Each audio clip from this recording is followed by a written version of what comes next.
It is 9:30 on a Thursday night, and you are tuned into Beltway Radio and Beyond, which can mean one and only thing.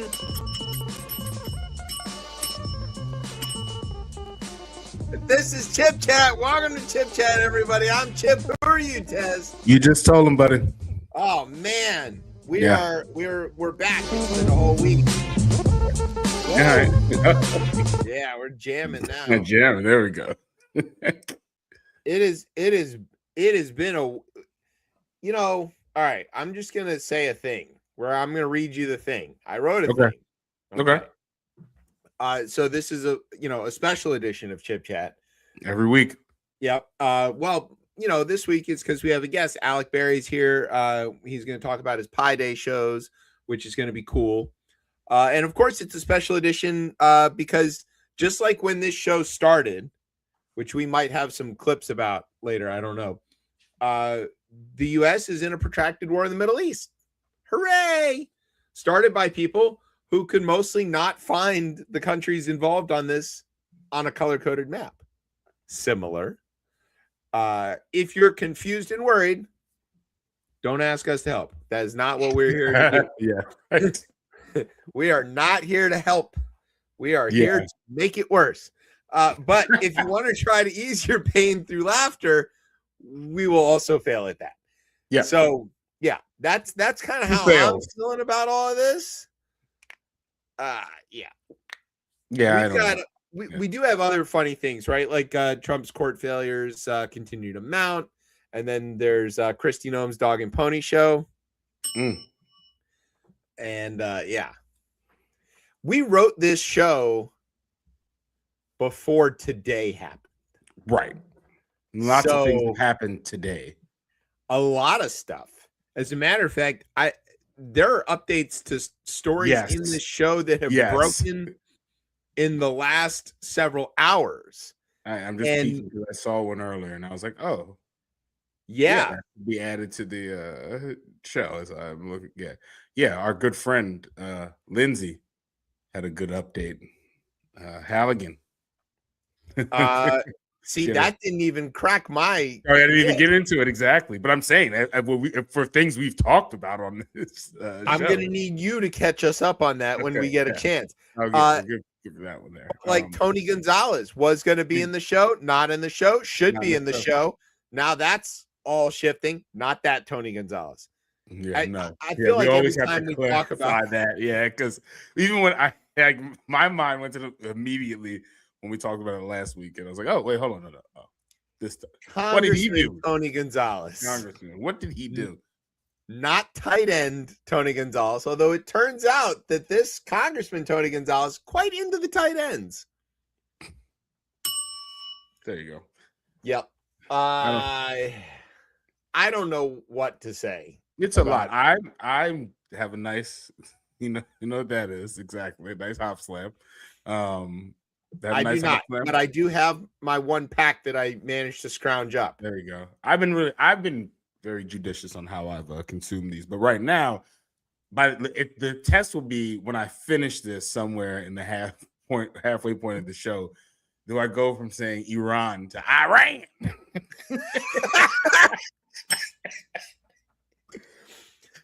Like way back in the early 2000s. I saw some stand-up comedian and he had some joke about like he threw a rock, I ran. And it was so dumb. I can never get that out of my head, especially because so many of the spokespeople, I don't know what to call them, the Mark Waynes keep confusing the word Iran and Iraq. Yes. And which are very different things. Yeah. And Chuck Schumer can't somehow stop confusing those words with Israel. So I don't know. That's funny, actually. I don't know why this isn't good. No, it's not. I'm laughing. This is terrible. As the Mark Wayne says, he did a misspoke. Man, that guy. I can't share. There's an off-air story I'll share. I don't know if have I shared that story, my Mark Wayne story with you? Were you with him in Afghanistan? No. I'll talk or with at an MMA event, No. or the plumber company that Oh yeah. he's a plumber. Yeah, I know. I mean, I'm a plumber. That's cool, but he's It's a lot, man. It's a lot. So, do you have a word? I do have a word. Okay. You know what? I had a word. I was thinking about it, and now it feels somehow inappropriate. But you know what? No, I think that's the name of the show, isn't it? Exactly. Okay. Yeah. I got a word. I'm ready. Right. So sit back, grab some drones. It's puppy time. You're listening to the best show, the only show, Chip Chat on Beltway Radio and beyond. Sweeps. Street.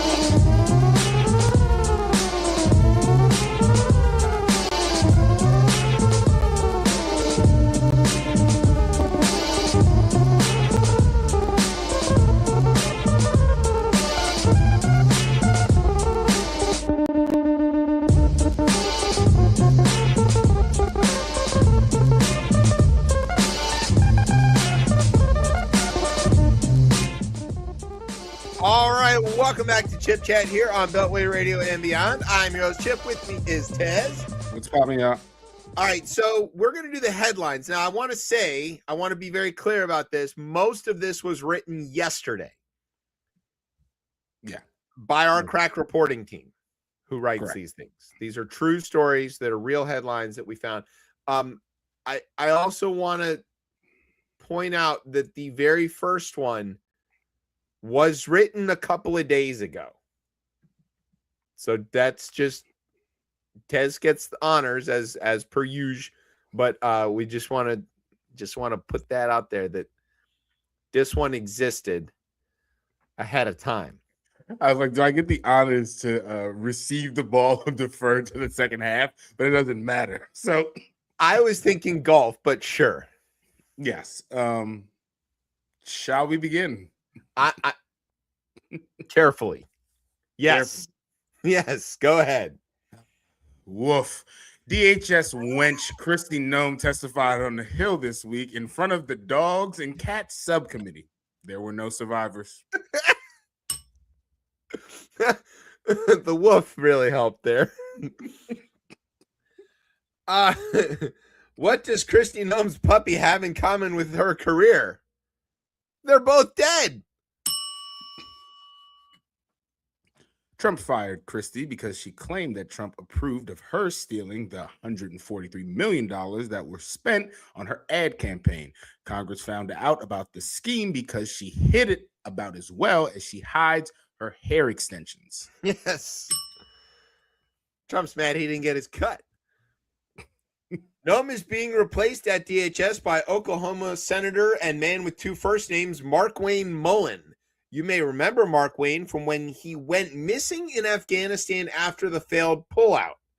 Incidentally, the failed pullout was what incidentally, it was after the failed pullout that his parents named him Markwayne. There you go. Yikes.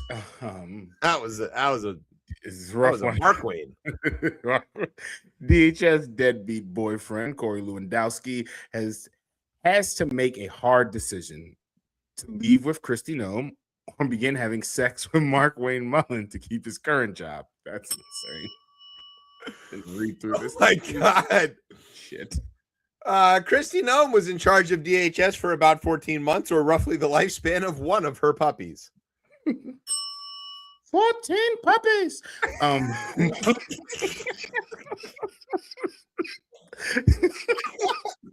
Sorry. I am only halfway through this fucking nonsense. Marco Rubio said the quiet part out loud when he admitted that Israeli forces forced the U.S. attack in Iran, and that Israel made him drink from that tiny water bottle in 2013. Yes. Oh man. Back at the White House, John Bolton said he accepted Trump's war with Iran and that they would be getting back together in time for prom. A little rhyme there. Yeah. kiss and make up. Right. While discussing war casualties at a press conference, Trump took time out to do a 5-minute set on the drapes in the room, and nobody shouted out the 25th Amendment, but some of them thought it really loudly. Yes. He did this again. Did he get this? I missed this one. Did he go like when he walked to the window in the middle of that? No, he was What talking was this one about like? I missed this one. somebody, that people had died in the war, and that this was a really terrible thing, and that he was going to be solving everything from the White House. And then he just started talking about the drapes. He's like, the White House, we're adding on to it, and if you look out this window, you'd see a very deep hole, much like my poll numbers, or something like that. And then he started going on and on about the drapes and how he liked them, and that he put them in his first term, and that they're gold, and that maybe he wouldn't put a door there at all and just keep the drapes and save money. He went on for a long time about the drapes. Anybody who is like, actively around like the elderly, this is not uncommon. Like, No, it isn't. But the problem is that the people I'm around are not the president of the United States. that's right. We specifically take their driver's licenses away. Yeah. Don't give them the nuclear codes. All right, Grandpa, enough about the drapes. Now here's your nuclear codes, and go call somebody and start a war. No. What if we actually need them? Well, then we'd have to go get the real ones. Like, we definitely didn't give him. Nobody gave him the real ones. He's looking at him going like, oh yes, 1, 2, 3, 4, 5, just like on my luggage, and then 1. Yeah, right. Yeah. Admin. All right. As the war began, military genius and Secretary of Gin and Tonic Pete Hegseth forgot to tell Kuwait, and the Kuwaitis shot down 3 of our F-15s. Friendly fire. It's true. There's not that many F-15s. I want to be clear about that. There's a few hundred of them, so 3 is a lot. Yeah. When Trump heard that Kuwait had shot 3 of our Strike Eagles, Trump accused them of cheating and banned them from his golf courses. Yep. German Chancellor Freddie Merz came by Washington and spoke critically of the choice to go to war in what many observers called a classic bit of German military restraint. Back stateside, new work requirements went into effect for food stamp benefits, meaning that fired DH spokeswench Trisha McLaughlin no longer qualifies. Christ. And apparently neither does Christy. Jesus. Oh, she can't even get food stamps. Ah, man. An incident on the Beltway resulted in several people being stabbed, and the police responded by shooting the aggressor in what was likely a case of serious road rage, or as Laura Loomer tweeted, Muslims. Oh, God. That's true. I didn't write any of that. The thing happened, and then she blamed it on Muslims out of nowhere. Yeah, I mean, as you do. Man, it's clearly just driving in that area. The person went mad. Yeah, anybody who lives around here and has everyone's to that close. Everyone's that close. We're all this close to just jumping out and stabbing somebody. Right. I heard a dog. Never mind. Never mind. Fairfax County closed schools for rain this week. Next week's temps are expected to be in the mid-70s, meaning Fairfax schools will then be closed for excessive nice weather. I mean, you should have a break for nice weather. That is a real thing that happened to me. I mean, yeah, as parents, it's infuriating. They put a 2-hour delay on Monday. Rain. For rain. Congressman Dan Crenshaw lost a primary to a challenger to his right. He never saw it coming. You have to know who that is for that joke to work. But trust me, it's a yar of a good time. Ken Paxton is once again in a runoff. Though this time it's not on his wife. Yes. Old Kenny Paxton. Oh, gosh. The D.C. area saw a tiny amount of snow, or what DJ TJ refers to as breakfast. And if you notice that was another Donald Jr. cocaine joke, congrats. It's become a bit of a habit now. Oh, my God. Somehow you get these always, too. I don't know if I've ever had one, but there's been a decent amount of them. The Senate tried to enforce their constitutional powers, but Trump grabbed them by the pussy anyway. That's right. The House tried today. They didn't succeed either. Yeah. Okay. This is also true. So Hillary Clinton was deposed last week, and Brian's girlfriend, Lauren Boebert, used her time to ask Hillary Rodham Clinton about Pizzagate. Of course, the Pizzagate is the entrance Trump makes J.D. Vance use when he comes to the White House. If you haven't seen that clip where she does ask her that, the face that Hillary makes when Boebert goes down that road is priceless. So I highly encourage you to Google that clip. All right, here we go. Marketplace news.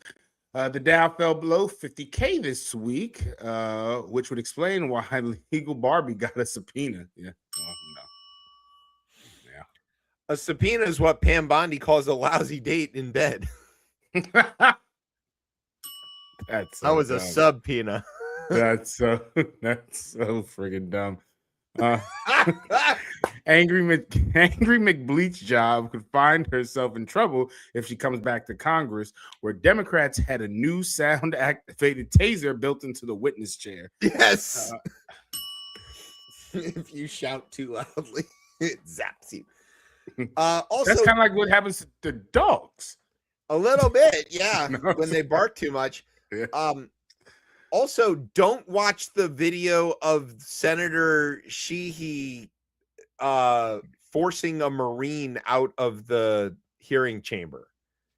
Yeah, I haven't watched the video. I've only seen. Don't. I just see him hanging onto the door. I feel like is what I see. Yeah, Senator Sheehy broke the man's arm, like Heisman or Theismann kind of break. Yeah, it's awful. Don't.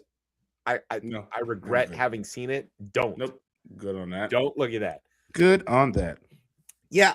So those are the headlines. Also in the news, friend of the show, Richard Ojeda, won his primary in North Carolina, where he is running for, I believe, top chef. Something. Top chef. Yeah. Okay. I'll eat Mitch McConnell. Yeah, him. That's right. I really hope that clip doesn't sink him. It would be terrible if that's how we got famous. He's such a good guy. We didn't just passionate. Okay. What'd you think of the headlines, Tez? I mean, yeah, there's a few doozies in there. Yeah. You know. I don't know. I don't feel good after what was just spewed. I don't know if I feel good. You know, it's just it's funny and ick at the same time. Yeah. You feel the ick? The ick is there. Yeah. Yeah. The ick is definitely there. And then during this filibustering, I couldn't think of a good dog joke. No. He couldn't seem to call one up. Yeah. No. Oh, well. Well, I hear a whistle somewhere, which means we need to take a break. So what we're going to do is take a break. Shout. We're going to take a break. And when we come back, we're going to talk to our guest and see how that goes. So you're listening. Let me take a sip of this hop slam. Keep going right. down you're this listening road. to Chip Chat on Beltway Radio and beyond. Sweeps.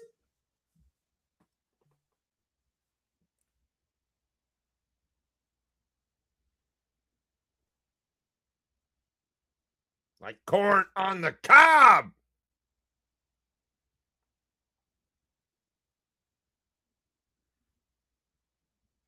Through the wall with your reasons is guns. Trying mine to define the breath.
back to Chip Chat here on Beltway Radio and beyond. I'm your host, Chip. With me is Tez. What's popping up?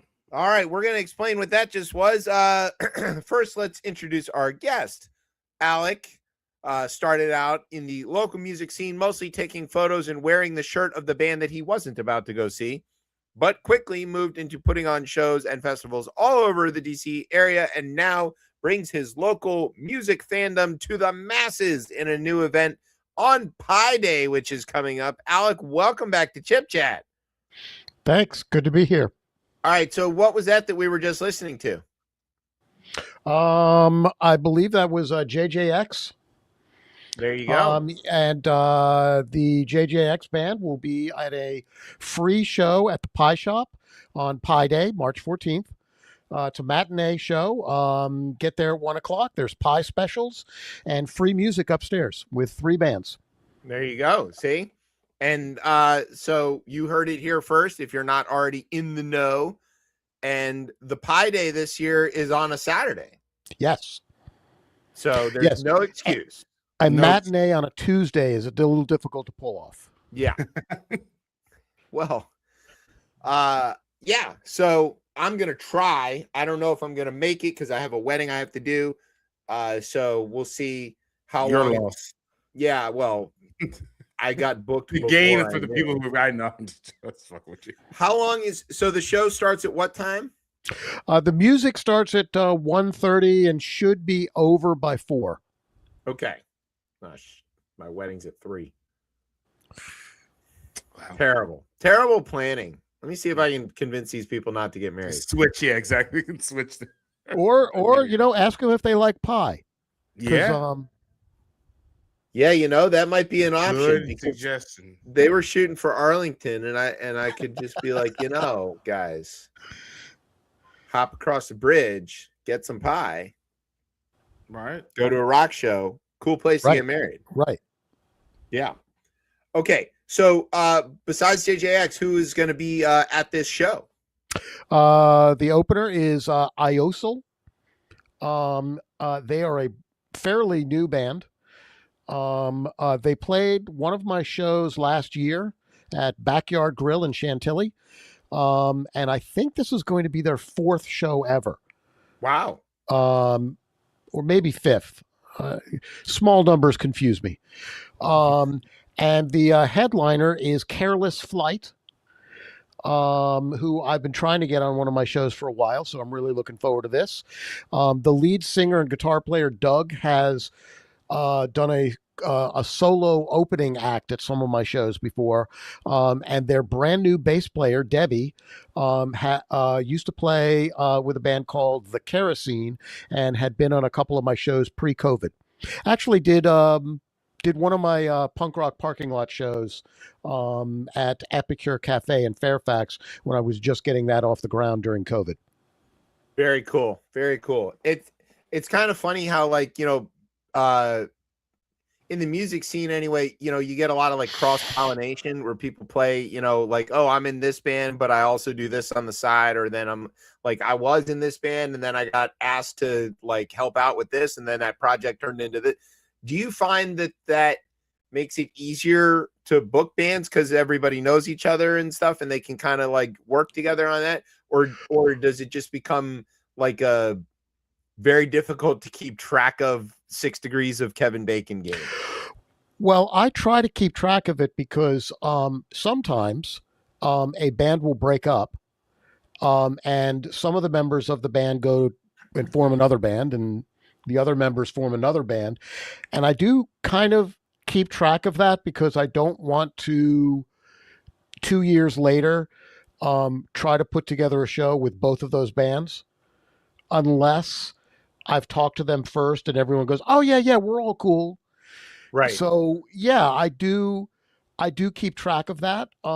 One thing that along those lines, one of the things I love is when I put together a show of bands that have never even heard of each other before. And then 2 months later, I noticed that those 2 bands are doing another show in Baltimore or something like that. And that is a, I mean, they're not doing it in order to compliment me, but I take it as a compliment anyway. For sure. Do you ever play like band matchmaker? Like you'll hear that somebody say needs a bass player, and you're like, "Hey, I know a guy who just broke up with his band. Maybe he's available." That I get those questions all the time, and I do the best I can to kind of, help out. I have not kept track of how often that has led to a band matrimony, if you will. Yeah, It has happened. I just haven't kept track of it. it's got to be pretty tough too, because like people might do play on one song on a record and then like not on the shows, or like, I feel like also you're often working across many genres of music or subgenres within, like the DC punk scene has always been very strong, right? But you don't only do punk shows. So how does that work into that? Well, when I started Punk Rock Parking Lot, I didn't call it Punk Rock Parking Lot. Right. And this was during COVID.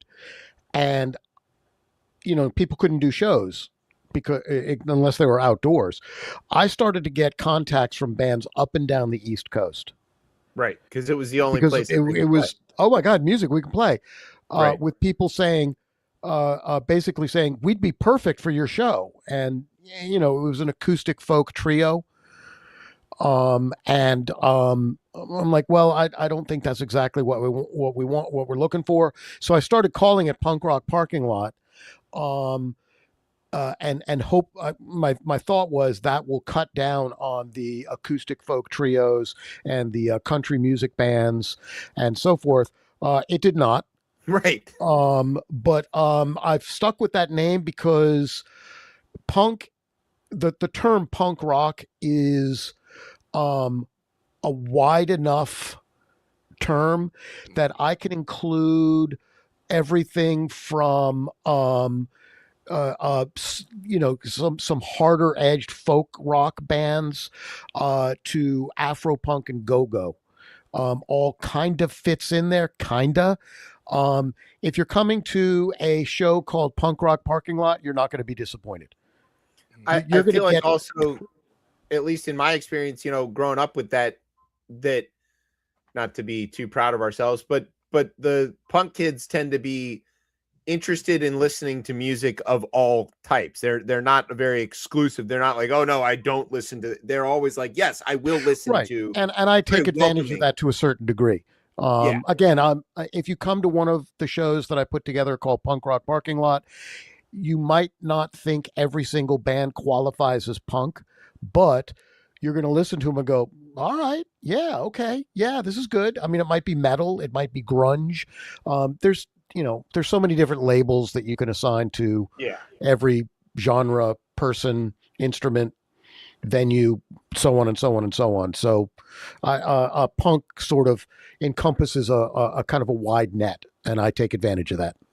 Alec, you just mentioned venue there, and I know on our show we talk a lot about like what the infrastructure for just the arts in general looks like in this area.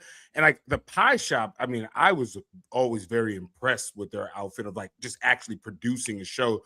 I guess, what are the other venues in the area that people should really be checking out because they're able to kind of actually put on really good shows? Okay, I'm going to try to answer this question, realizing that I'm going to get in trouble. All right. I don't know. I cannot tell you every single venue. Right. You're gonna miss something, okay? I don't hear your name. It's not intentional. We just can't remember everything. Okay, just so everyone knows. So I'm going to start with the venues that I've done shows at. Right. I love the Pie Shop. And I've done a lot of shows there. I'm very, very proud to have some kind of loose affiliation with them. And I consider it to be one of the best venues I've ever been to. It's absolutely fantastic. And I have done a couple shows at Comet Ping Pong. Love that place. Love the pizza. Yeah. Don't go to the basement though. Shut up. There's no basement. Yeah. Well, yeah. Wow. That entered back into the news. I can't believe it. Crazy. But I've done some shows at DC Brow. Okay. It was great. We did a show where the bands played on the loading dock. That's cool. Facing the parking lot. So it was a punk rock parking lot. And I've done some shows at places that sadly are no longer with us. Velvet Lounge, Oh, Slash man. Run, The Runaway, Rock and Roll Hotel, but those are all not with us. Don't Yeah. go there. Oh, Don't bother them. They're not. Is They're the not there. Pinch still operating? The Pinch is not still operating, but across the street from the Pinch is a place called the Artemis. Yes. And I did do a show last year at the Artemis, it's really nice, good food. Yeah. It's not a very big venue, but it is nice to be able to go someplace where you can actually drink and eat. I like to try to eat when I go out to see a show, just to give the venue more encouragement to continue to have live music, because they're making a little bit of money that way. I encourage everyone else to as well. Did I mention the pie shop has pie? Yeah. I'm not sure if I mentioned. You might that. want to Okay. clarify that, because people might be thinking like, oh, it's a pizza. No, it's no, pie. pie. It's Yeah, really yeah, good. yeah. Many late I've nights, recently done some shows at a place called Backyard Grill in Chantilly, Virginia. Also has surprisingly good food. It's a sports bar, but it's got pretty good food. I've done some shows at Clear Skies Meadery in Rockville, Oh yeah. which serves mead, not meat, mead. Yes. And often they will get a food truck. They don't serve food normally, but they will get a food truck to park in their parking lot, and then you can eat, drink, and watch music. So that works out pretty well. There's also a place in Burtonsville called the Iris Garden Bar. It shares a parking lot with where the Blue Beetle Rock Bar used to be, if anyone's heard of the Blue Beetle yeah. Rock Bar. And done a couple shows there. Great food. And they have live music all the time. Let's see, I've done some shows at a place called Fats in Fairfax. One of my favorites. It's across the street from George Mason University. Yeah, it's down around the back of the Yes, little exactly. university mall there. Yeah, It's, that was the first place I saw Phthalo Blue, if you can count back a billion years ago. Yeah, and when I had them on a show, I think it was last year. I started thinking, wow, does Phthalo Blue want to play here? And then I realized, oh, they played here before, so yes, they'll play here. Yeah. So that place is nice. There's a new or fairly new music school out in Chantilly called the Vanguard Art Center. It was opened by Ben Tufts. I don't know if you've heard that name before. He's an infamous DC musician, and now runs the Vanguard Art Center. I did a couple of shows there, and I've got one coming up April 25th. All the punk rock parking lot shows are free. Most of them are all ages, not all of them, but most of them. So try to make it as inclusive as possible every way that you can. But other venues in DC, I did a punk rock parking lot at Songbird, which is a great venue. Sure. And big wide stage. And they get some pretty good national and international touring acts go through there, as well as DC9. Yeah, I was gonna say now I've DC9, never done a I show love at done stuff DC9, there. but I want to. What's that? You got to do stuff there, man. DC9 is like the so good. spot. Yeah. Yeah, That is a DC9's good- great. Yeah. And it's right near the 930 Club in Atlantis, and the Howard Theater. So off the top of my head, those are the venues I can. Union Stage, of course, is great. I did an event there. I can't even remember when. It was 2017, I think, or 2018, a long time ago, with Phthalo Blue. Yeah. Yeah, and that was a great show. I've done, and then there's Pearl Street Warehouse, which is right around the corner from it. And then in Virginia, there's Jam and Java, of course. I was gonna say you did a bunch of the shows in the parking lot of Jam and Java, right? That was No, those were not my shows. Oh, okay. They were all very good shows, and I am honored that people think that I had anything to do with them, but I did not. You took a bunch of photos at a bunch of them, right? I did. I did. Yeah. I was doing shows in the parking lot of Epicure Cafe Right. There you go. in Fairfax, which closed and is now sort of has the same thing in Old Town Alexandria. Okay. And speaking of Old Town Alexandria, I've done some shows at Galactic Panther and O'Shaughnessy's. The last time I saw you, it's from That's what right. I can That's remember. right. Yes. Yeah. O'Shaughnessy's is great because they've got a deli built in and that's open till 1. Yep. And Can't it beat is that. it is the most legitimately dive bar left in Old Town. I would be concerned if somebody described them as something other than a dive bar. Yeah, for sure. But Even it's the great. renovations upstairs are sort of barely renovations. Yeah. Yeah. It used to be a smoking place Yeah, I where remember. everyone in the tri-state area would come to smoke all at the same time. And then they stopped that last year. And it is now you have to go outside to smoke. I think for a while they made it so like the upstairs was no smoking and the downstairs was smoking, and then that was Yeah, I don't think that worked. that didn't work. Not yeah. at all. I Yeah, it's remember kind of coming like- home from that place smelling like, I had Right. to bathe in Febreze just to get back in my house. Yeah. I couldn't get the smell out of my hair, and I don't have hair.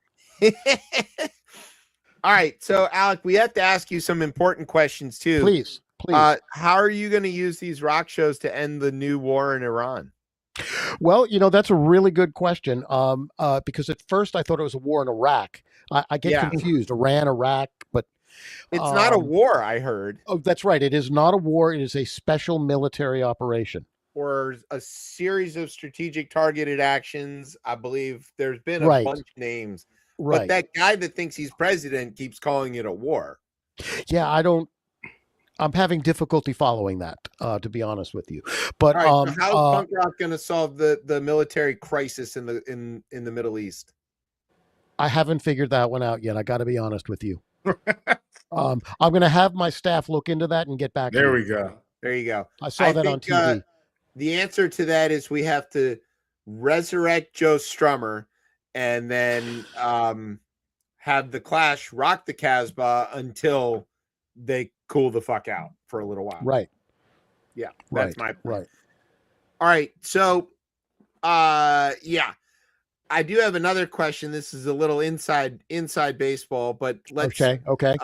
We'll sort of stipulate for the listeners at home that you and I, apart from being music fans, we have something else in common.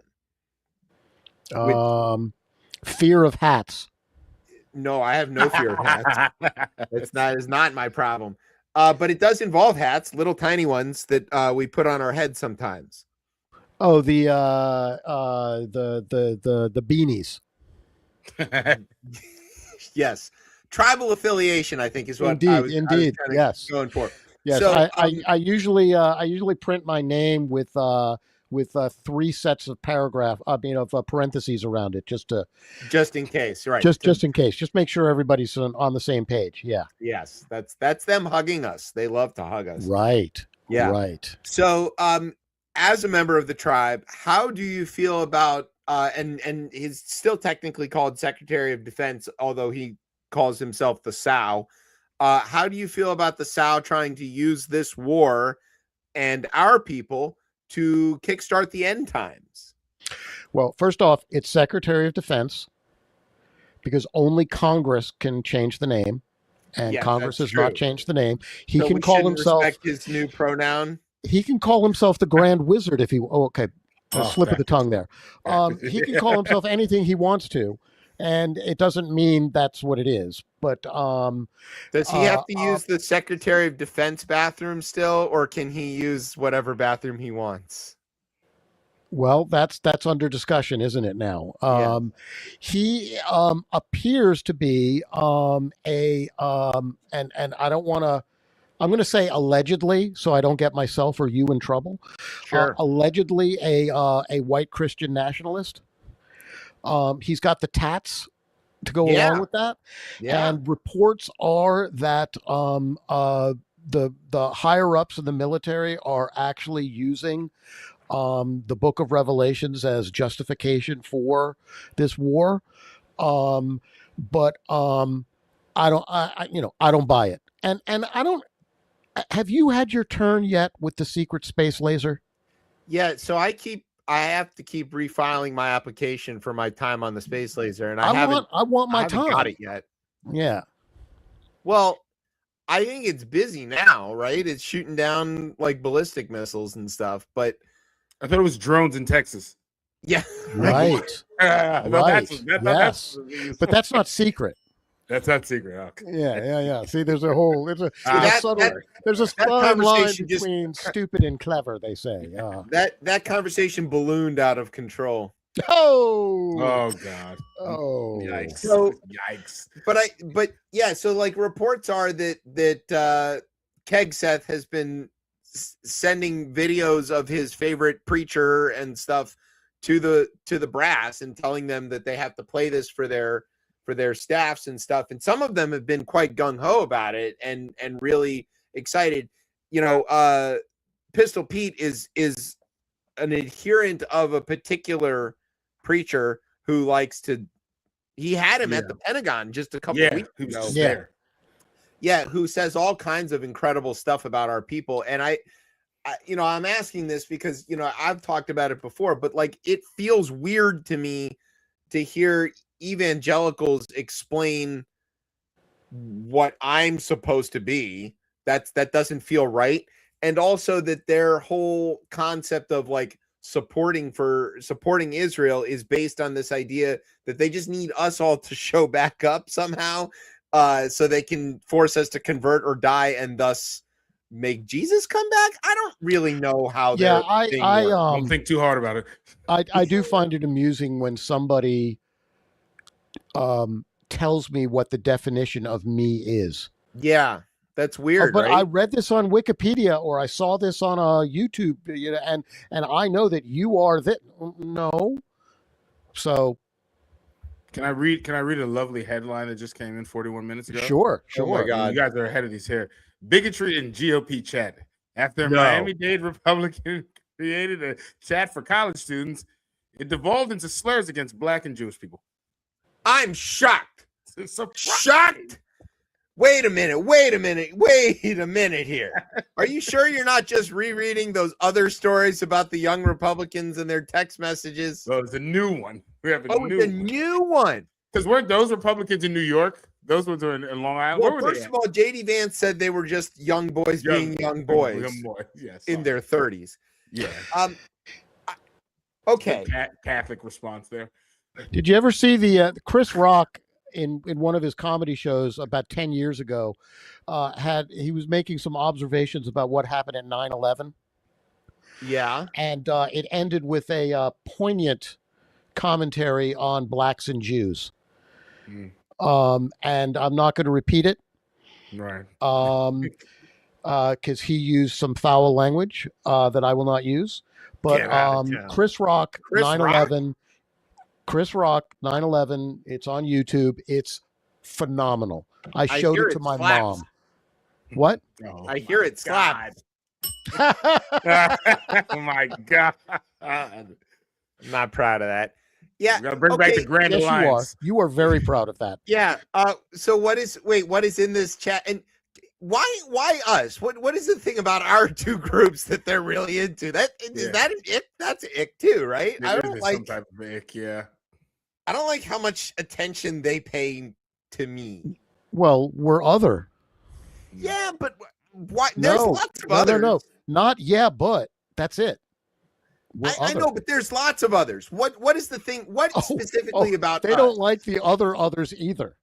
I know Yeah. that, but they're You not got a writing Mexican apparently accent. those- They don't like you either. No, but what was the what? Read the headline again. Well, no, I would like not to, but Okay, so why us? What is in this? Do you want to read us some of their texts? I don't know if I want to get into that necessarily. From FIU here, I don't know if to read any of their texts on him, but maybe I'll weave them in throughout the rest of the show. Okay, if there's a bunch of text mentioning blacks and Jews, Yeah, there's also a bunch of text mentioning Asians and Mexicans. yeah. Yes, I'm sure. I'm just listen. If you want to text about blacks and Jews, there's lots of NBA group chats that you can get into, and then it's Yeah. heavy populated, right, in all those group chats. there's a thing we like to do together. Yeah. Basketball. Yeah. Comedy. Just saying. Yeah. Okay. That's ick. Also, that's like the theme for tonight Yeah. of yeah. All right. I saw that Lindsey Halligan's about to get disbarred in Florida. Is that the story that you were going to tell us about? Yes, that was what I was going to tell you about. That's going to be interesting. All right. So, Alec, want to ask you two more real questions here. Is do you want to like stick around for the rest of the show and Sure. help us? Be happy to. Okay, good. So now you're part of this thing that is going to be the blacks and Jews together on Grand Alliance. The Grand Alliance, baby. Bring it They're back. so afraid. What are they going to do? Get together and create the Beastie Boys? Gonna be That so already mad. happened. Yeah, right. What's that Rick Rubin guy doing with those fellows from With Never the mind. hats. It's Yeah, with why the do other they- hat. No, what are there's they not doing no with their hats. Adidas? Right. Why do they hang out together so much? All right. Yeah. So, and then the other question is, how can people get tickets, go to the shows, and all that stuff, and what's going up, and keep pace with all of your things that you're doing? Almost all of the concerts that I put on are posted in the bio of my Instagram feed. They're usually listed on my website, Mastodon, Threads, Blue Sky, Facebook. I try to keep all of that stuff up to date. I always start with Instagram. It seems to get the most attention. So that's the one that's always really, really current. But I And don't what make is a the handle for people to follow? Rocksplosion. There you You've go. got it on the Connect. screen right there. Just Rocksplosion. At Instagram, it comes right up. Yeah. Now this is nominally a radio show, so some people do need it is Rocksplosion with an X because the X makes Right. it ROX edgy and cool. explosion. It's Yeah. like explosion, but with RO instead of an E. Don't let Hegseth hear that. Let's see, the show at the Pie Shop, they would like people to RSVP. It's a free show, but they want people to RSVP. It helps them staff. Right. No, it makes sense, yeah. Other shows might be similar, depending on what the venue wants. And some shows I do are ticketed, in which case I put links to the tickets in my bio on Instagram. There you go. As well as if there's a Facebook event, it'll have a link to the ticket as well. See, some people use social media for good things, Yes. Yeah. not just firing secretaries and cabinet officials. Right. And declaring war. I mean, military operations. That's right. There we go. Okay. Don't get it confused, Alec. All I right. guess- yeah.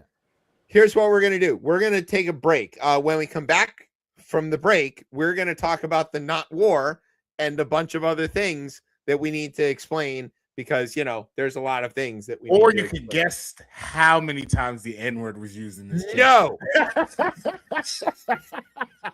No. Take a guess, everybody. Wait, which N-word? Because, that guy says they don't let me say the N-word. I don't want to say the N-word.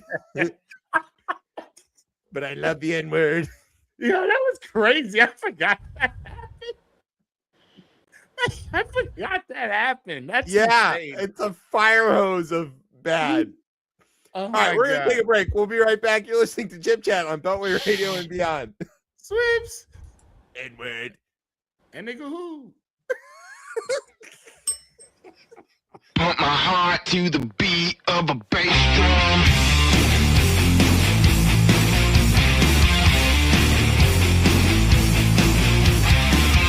Dripping over my tongue, just a taste of.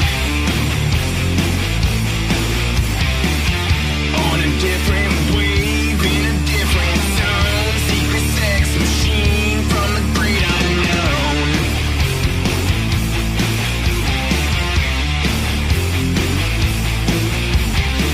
So when it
All right. Welcome back to Chip Chat here on Beltway Radio and Beyond. I'm your host, Chip. With me is Tez. What is popping, y'all? And hanging out with us is Alec. Alec, who is that? That was JJX again. And where can people see them or go hear them play things live?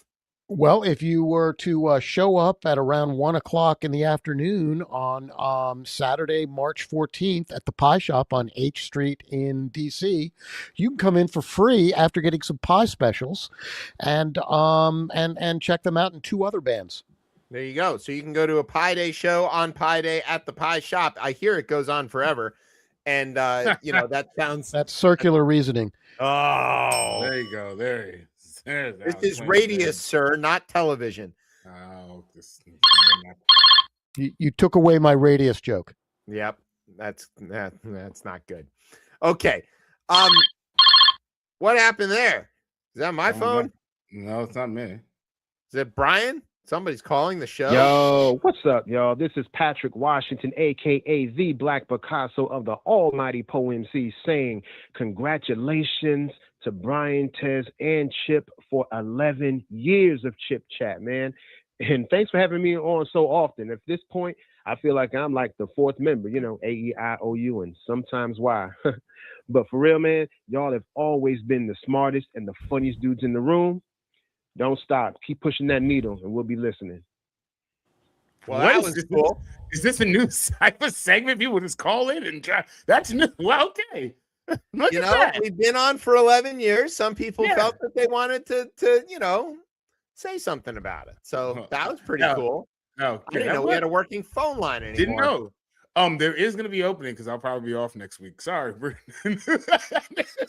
have to call Patrick back. Call Yeah. Patrick back right now. I'm going to There's, text him at the next break. Hey, Pat, are you free? Yeah. This just in. I can't read anything from these text messages. Nothing. I can't make any of them funny. I just none. I can't weave them in. No, this is They're worse than the book titles. Yeah. Yeah. I worked through it during the break. I was like, nope, won't contribute to that. Won't contribute to that. All right, let's contribute to some other awfulness. Now, here's There the thing that we need to discuss. The globe? Right? Is the globe Now, coming up? It's the It's globe, right? time. Now, It's globe time. the globe keeps making an appearance on this show, and never for a good reason. We're never let's take a look at this really cool place. No, we're One day always it's gonna be needing like to this experience island was something washed out. terrible. Is that a globe or a globe? No. It's a woke globe. It has all Okay. of the countries on it. And What's that Gulf say? What does that Gulf say in it says Gulf of Mexico in it. Well, Okay. this one says Persian Gulf right next to it. No. So you see this yellow guy there? Yeah. Yep. That one's Iran. To be very clear, it's not Iran. Depends how many hot slams you've had. Or Iran? Iran. Yeah. It's called Iran. It's a very big country. Like, it's big. You see how big it is? It's not a little country. Look at Iraq right next to it, by the way. It's the little pink guy. All right, we spent a lot of time learning about that when we were. I can't get this to work. There you go. There you go. Look at the relative size difference between Iran and Iraq, and so that's one thing to know. Country. It's geographically huge, okay. Yeah. And another Huge. thing is it has 92 million people. A lot of people.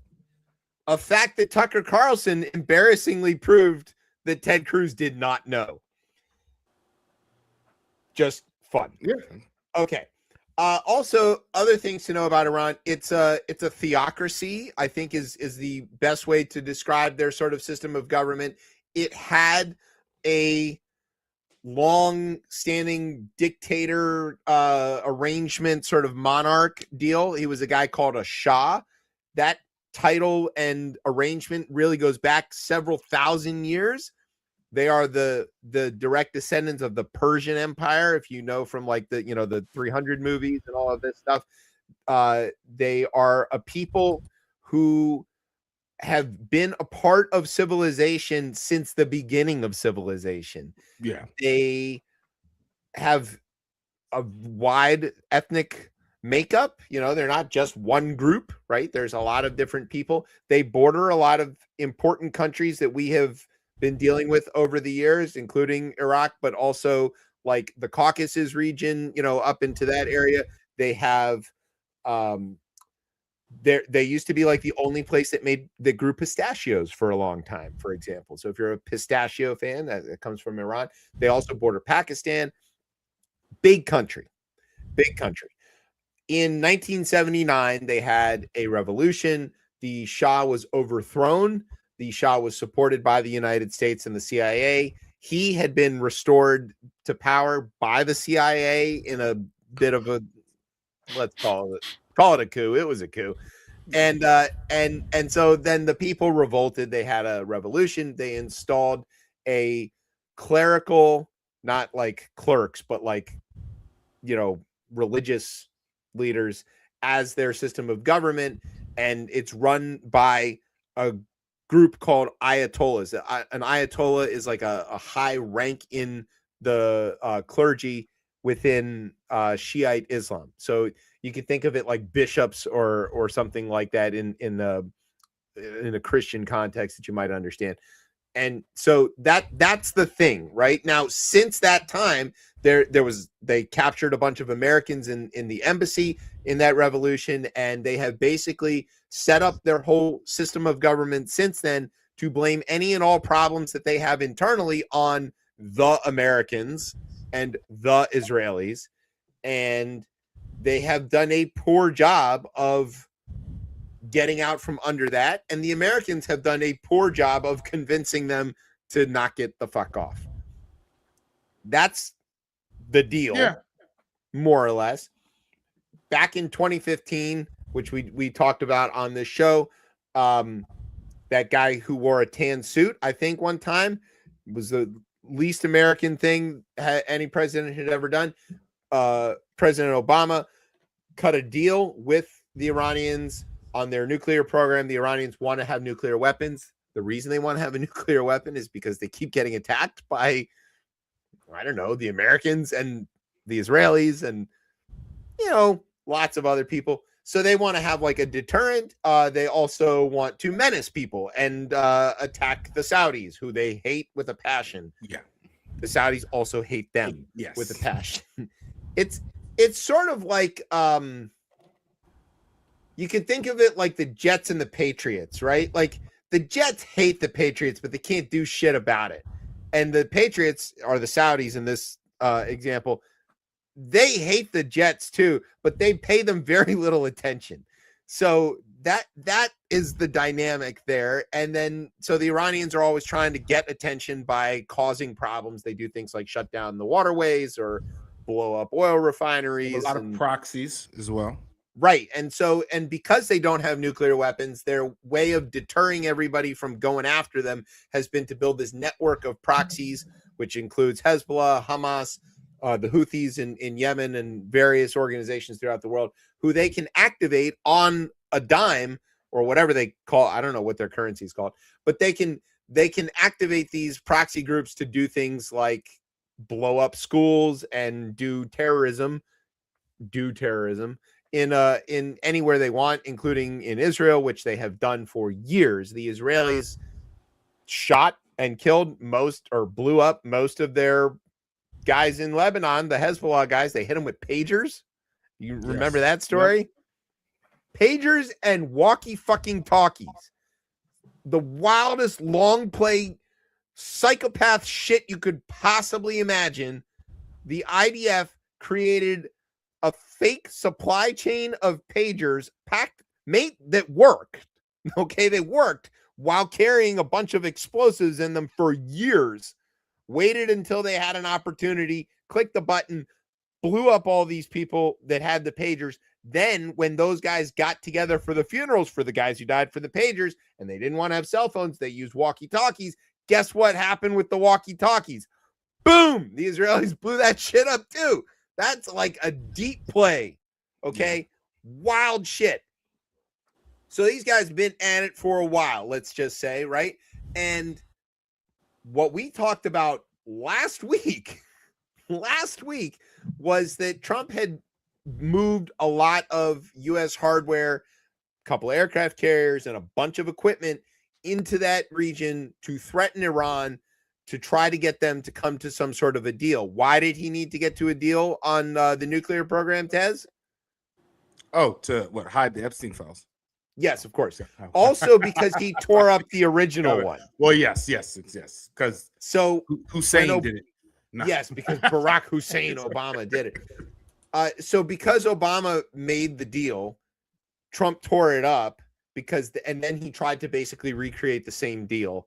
And the Iranians wouldn't trust the Americans because they reneged on a deal and have always done that. So bad situation. Then all of a sudden over the weekend, it was on like Donkey Kong, man. And it started really in spring training for me with injuries. There you go. Started in spring training with injuries. Okay. It's accurate. It's accurate. Yep. So the planes hit the skies, the bombs hit the ground, and all the people hit the dead. And they killed the Israelis, and the American Air Force killed the Ayatollah, the one in charge, and all of his friends and all of the other friends that like raised their hands to say like we could help. So like if you are kind of in charge of anything in Iran right now, you are an actual target of supersonic jets flying over your head and dropping a bomb in your ear hole. They're using all of the cool planes, just to be airplane nerd about it, including the good old B-52s. They're out there doing the job. Hold on, let me see if I got my little, there we go. Little Stratofortress there. Yeah, love that. So that's all going on. Raining death from the sky, as the Americans are wont to do. Yeah. And the Israelis are helping. The Iranians have retaliated. They've got a bunch of drones that they've been selling mostly to the Russians. It turns out they work pretty good.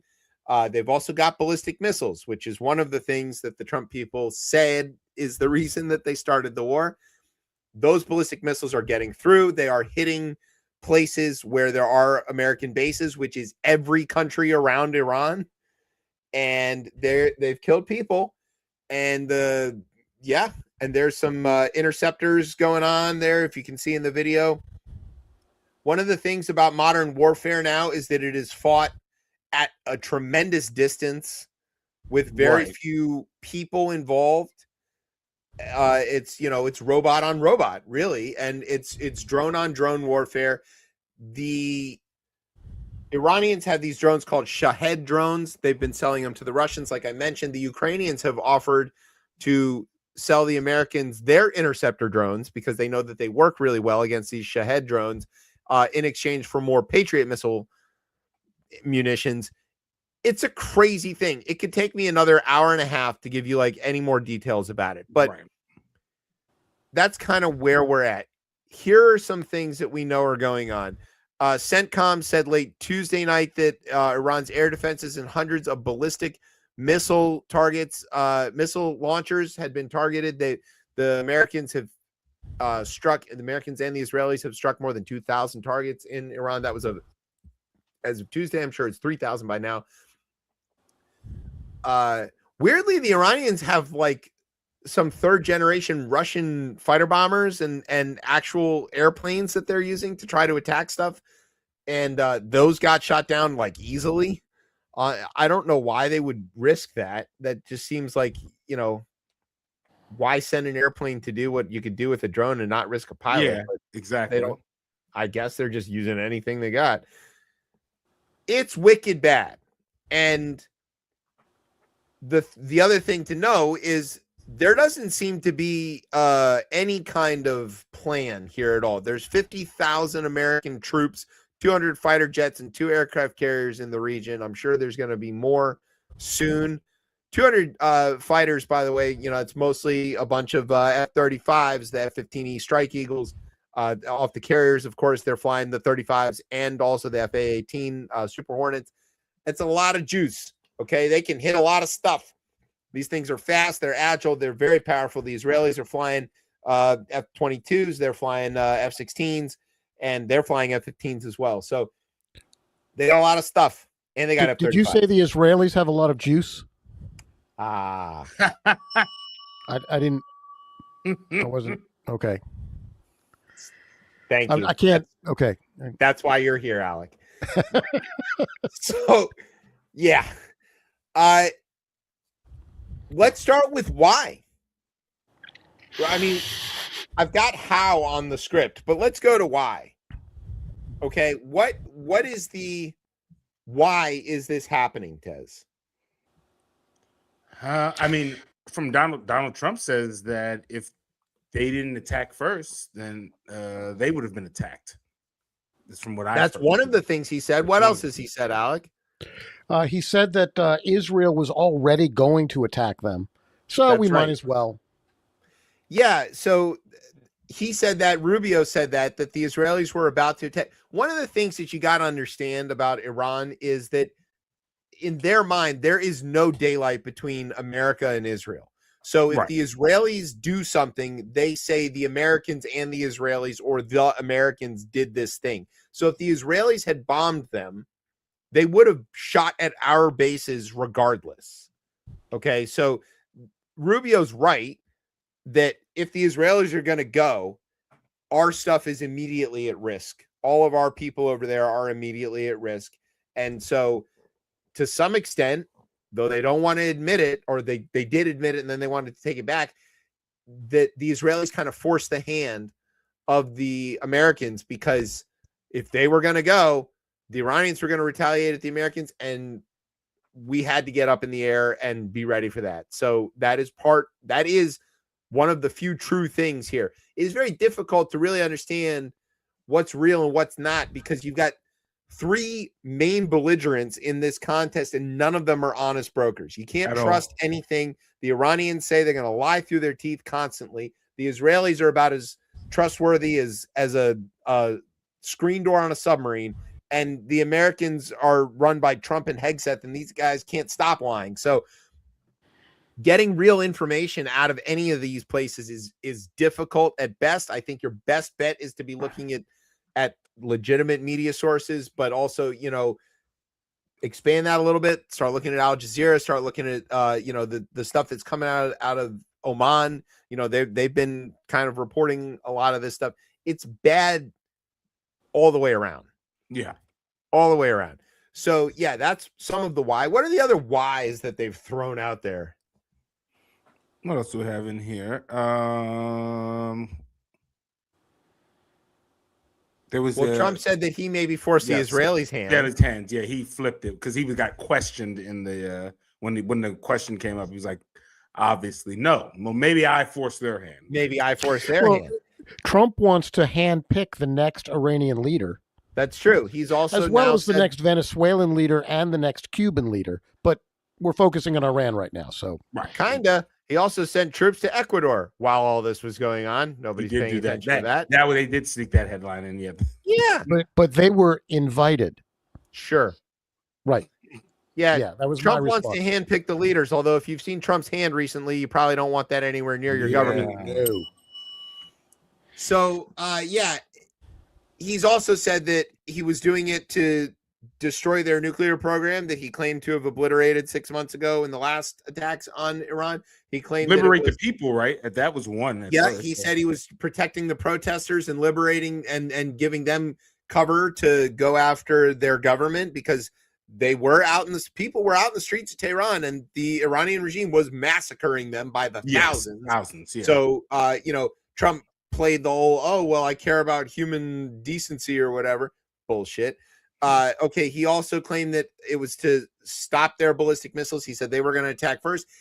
He's mad at them for trying to assassinate him in the first term, or after his first term when he killed their top general. Then there are two people standing trial right now on murder for hire plots for trying to go kill Trump in retaliation.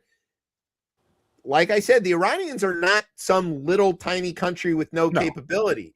Okay, they are a modern, sophisticated, capable country with a deep, deep intelligence system that works really well internally, and it does work pretty well externally. They have capabilities that, like, say, the Iraqis or the South Vietnamese or whatever never did. Okay. This isn't that. This is not us picking a fight with a totally wimpy enemy, right? These guys can do it. They can do bad stuff, and we should be very worried about that, especially those of us who live here in Washington, because we've got a big giant target, Pentagon-shaped target on us. And anyone abroad, obviously, clearly, because you Right. don't know where Americans are. Where Any American American Congress- is at risk abroad, right? Because they're just going to grab a hostage in, like,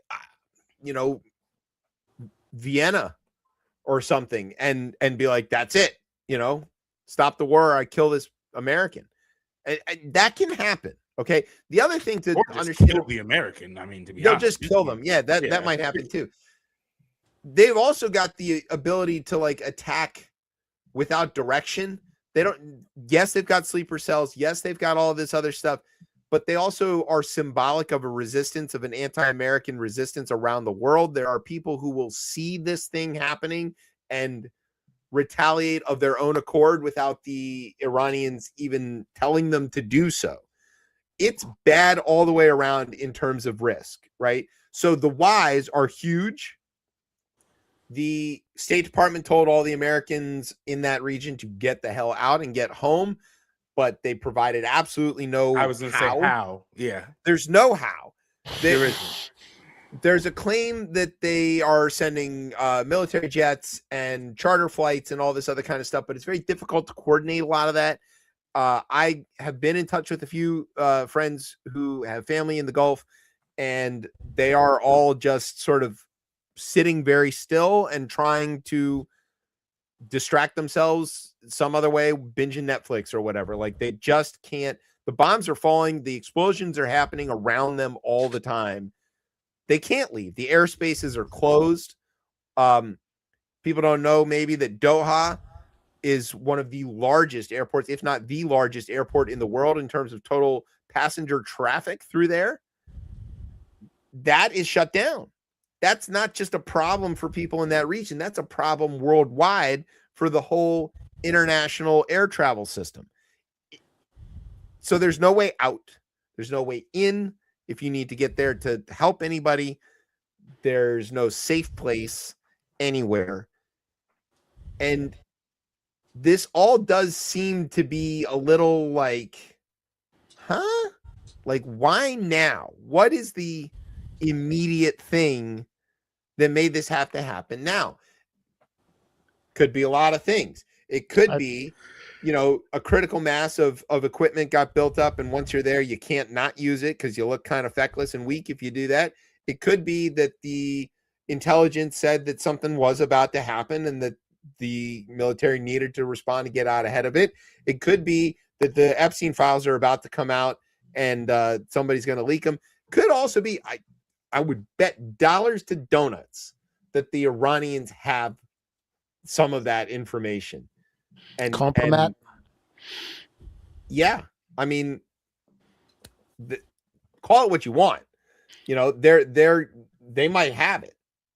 I don't know what. I mean, open it up to the group here. Any real reason to precipitate this? There's another thing. We could have finally achieved in our military a critical mass of Christian nationalists anxious for the second coming. That is very possible. Do I have evidence of that? Actually, I do. Yes. Yes. Yeah, I do. Yeah. Pete Hegseth gave a speech about it. Yeah, he did. Right. Yeah, I mean, all of that can be right. I think that it is fair to say that one of the biggest or one of the riskiest groups operating in the United States right now are white evangelicals in the U.S. They are more dangerous than any Iranian sleeper cell because in senior positions in the military, senior positions in military and government, in society, all over. They have a plan for that, right? Those who work forces. I'm just saying. Yeah, right. And they don't just burn crosses. They now apparently burn minarets. There is a thing where the evangelicals have determined that their path to whatever it is they're after involves placing people in important parts of society and working hard to achieve that. In sports, that's a big one that they've already really basically cornered. In entertainment and in government and in civil society and all of this stuff. There is this whole playbook that they have been working on for decades now. And Alec, you might be right. This might be them shooting their shot. I don't know. It's invariably going to drag everybody into it. There's the question of boots on the ground. I don't hear anybody ruling that out. You know, I mean, when you have 50,000 personnel there, it almost is kind of like seems like that would happen. Well, in developments today is that the Trump people are trying to goad the Kurds into doing this I for saw them. and saying to give them air cover. You know, if you've learned anything from watching that region, it's that the Kurds want very much to be left the fuck alone. Right. And they're not even interested in having their own countries anymore. That's too much effort. They just want autonomy in their region and to be left the fuck alone. And I mean, they're gonna argue it, right? Yeah, I mean, what are they gonna do? They're gonna play both sides of the fence to keep the Americans happy for as long as they can. Sure, maybe we'll get involved, and they'll kind of like do it a little around the edges. Whatever they did to get us to leave them alone in Iraq, they're gonna do it over there too. Right. It's crazy. Okay, now you got the economic impact of this, right? 20% of the world's oil and gas moves through the Straits of Hormuz. It's right there. That is shut down. So a fifth of all of the energy, fossil fuel energy that the world uses is not happening right now. And nearly all of the gas, okay, a lot of the natural gas, liquefied natural gas, comes from the Gulf Arab states, whether that's UAE, Bahrain, and all that.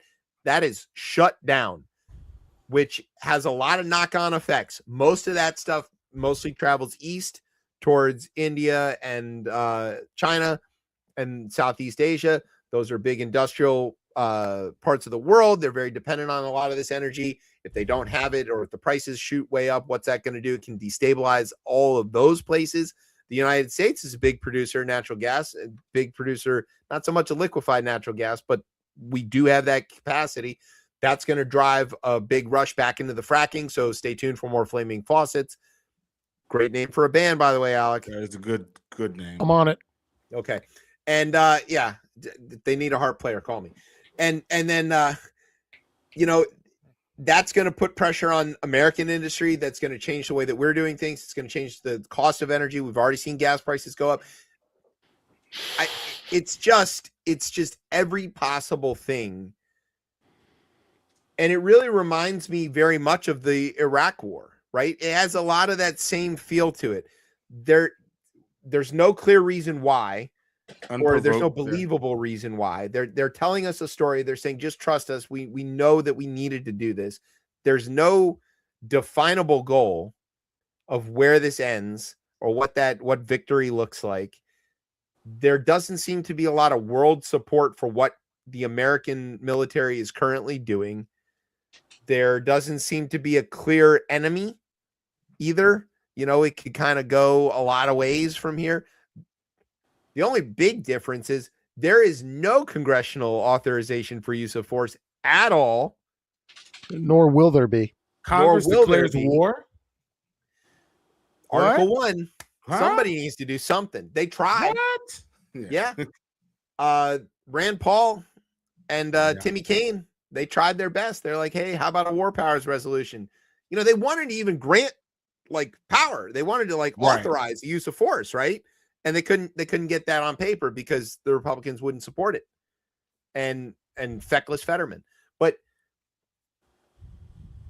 that's about the only difference. And I feel like the authorization for use of force that was used on Iraq was tenuous at best, but they still stretched to the breaking point.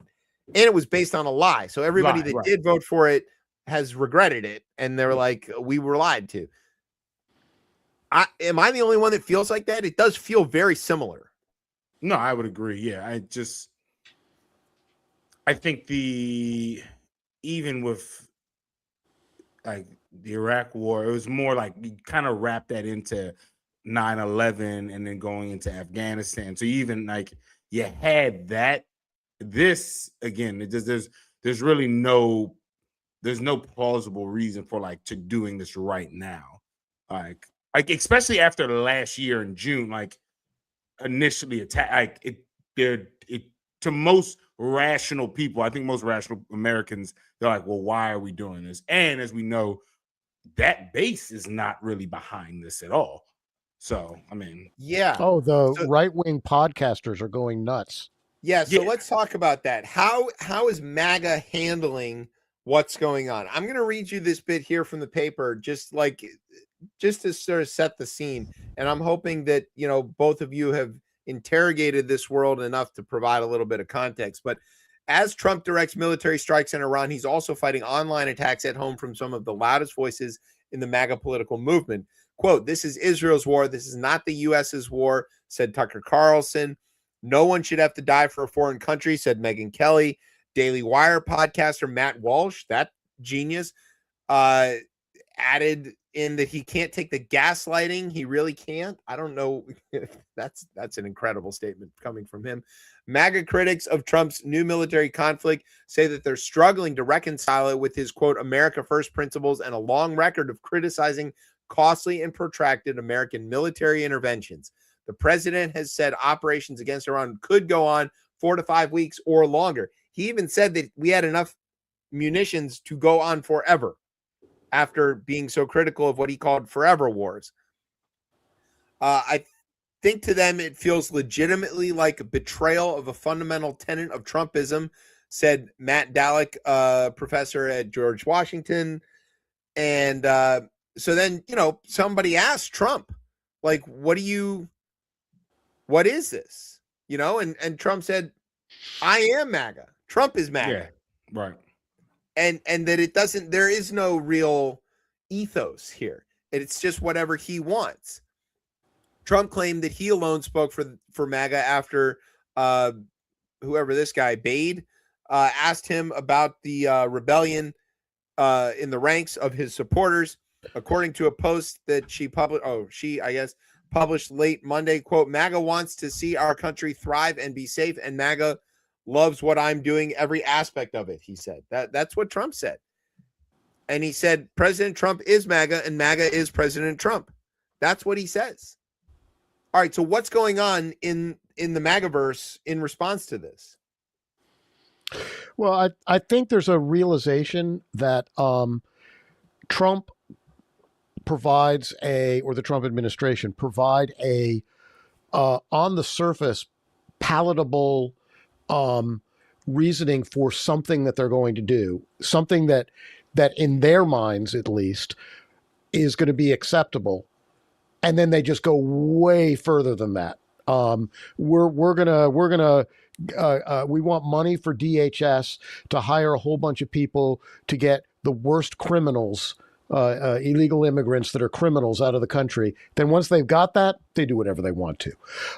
We want to just make sure there's no fraud in voting, and then now they want to nationalize all elections. So it's just one little thing. It's like, give them an inch, they take a mile. It's kind of like that. And this is my worry. And I think the right wing podcasters are starting to see this and going, okay, we're doing this thing in Iran. Didn't we do something like that in Iraq and Afghanistan? That's not that long ago. No, okay. I think you're being very there's generous. There's a lot of people in their 20s right now, or late teens, 20s, whose parents fought in Iran and Afghanistan. I mean, Iraq and I said Iraq. See? Yeah, I said the wrong word. I went in the other quoted Mark direction. Twain. You did a Yeah. misspoke. But so I mean, there's people that recognize that, and they see that, and as well as people in their 30s who lost parents in Afghanistan and Iraq, and I mean, you showed us the globe a little bit earlier. Afghanistan's on one side and Iraq is on the other. Yeah, So that's we're true. right there in that section of the world. And I don't blame anybody for thinking this is being used as a well, I wouldn't say it's being used as a precursor. I would say it's just not thought out. And I don't think the Iraq war or the Afghanistan war was thought out. No, there Those was weren't no even called clearly wars. defined end to either of those, and Right. And that did not end well. it for nobody. And I don't, I think the same thing's going to be happening here, or I fear the same thing's going to be happening here. And it's kind of obvious if you, to me. And so these right-wing podcasters are very focused on their audience. Do you think? You're giving them a lot of credit here in that that the initial attack itself would be palatable to them at all? Do you No, think? I'm not saying that it's palatable to them. I'm saying that the Trump administration thinks it will be palatable. I understand. Okay. Yeah. Because Ted, you have a they thought are on not that? very self-aware. No, I don't think They completely seem- surround themselves with with what was it, One American Network, and I mean, Fox News is too liberal for them now. Yeah, they're having a hard time pushing themselves into knots to say they support Trump but don't want to fight this war.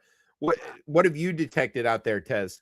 I just think, I mean, how much more can they? And I know you think it's endless, but right, a lot of the platform, some of the platform that he ran on was like something like lowering egg prices, which obviously, right, he's clearly the anti that. But right, releasing the Epstein files, holding people to account for that. That's a big part of his movement, right? And obviously leaning more to the conspiratorial part of that. But even with every conspiracy, there's a kernel of truth, and we have seen what the kernel of truth, and bigger than a kernel of truth, has been with that, right? I think the second piece here is this America first, right? This whole, it's in the slogan, right? Make America great again, right? By nature, you would say he's a populist, right? And he's ran as that. And people have bought into that. They believe in that. And they're like, all right, we want you to focus in on America. And this is completely the opposite of that. But I think, and it might not be this. I mean, it can really, a lot of this is speculation. I think we'll probably find out in the history books, right, 20, 30 years from now. But you think there'll be books? I know, right? But the other piece is, most presidents in their like final, he's a lame. I was gonna say he's a deadbeat president, but that means he's a deadbeat dad. Dead dad. Right. But most presidents in their second term, right, where when you are a lame duck at that point, they usually focus to like external things. And I'm wondering if that, like, it does feel like he's in the legacy building part of it. That, that's why he wants gold medals and Nobel prizes. Yeah, Oh, he talks about his legacy all the time. All the time. The curtains, the 5 minutes about the curtains was all about, oh, these are from my first term, And he's Will done he go to heaven? Right. Yeah, and right. He's done something that no other American president has done. He's killed the Ayatollah. Yeah. Like, I mean, well, he didn't kill Osama bin Laden, and he will never get over that. Yeah. Well, right. So there is some big aspect of this whole like need to outdo Obama. So you would say right? Soleimani's killing might be considered trying to get to that, or yeah. Yes. But in terms of the support, in the base here, we're hitting like a many sides of a weird shaped prism, right? Because like with the Epstein stuff, what we talked about before is why that might be one of the things that the base isn't going to go along with him on, because one of the things that the MAGA people, what MAGA people want to do is be racist, Christian nationalists, and awful. And they want like license to do that. And one of the ways that they found to get license to do that is to frame that worldview in terms of we are fighting child predators. And so as long as they're draped in the cloak of fighting child predators, they can say and do anything they want. And they can say, hey, look, I'm trying to stop, child predators. If you question me, you must be supporting that.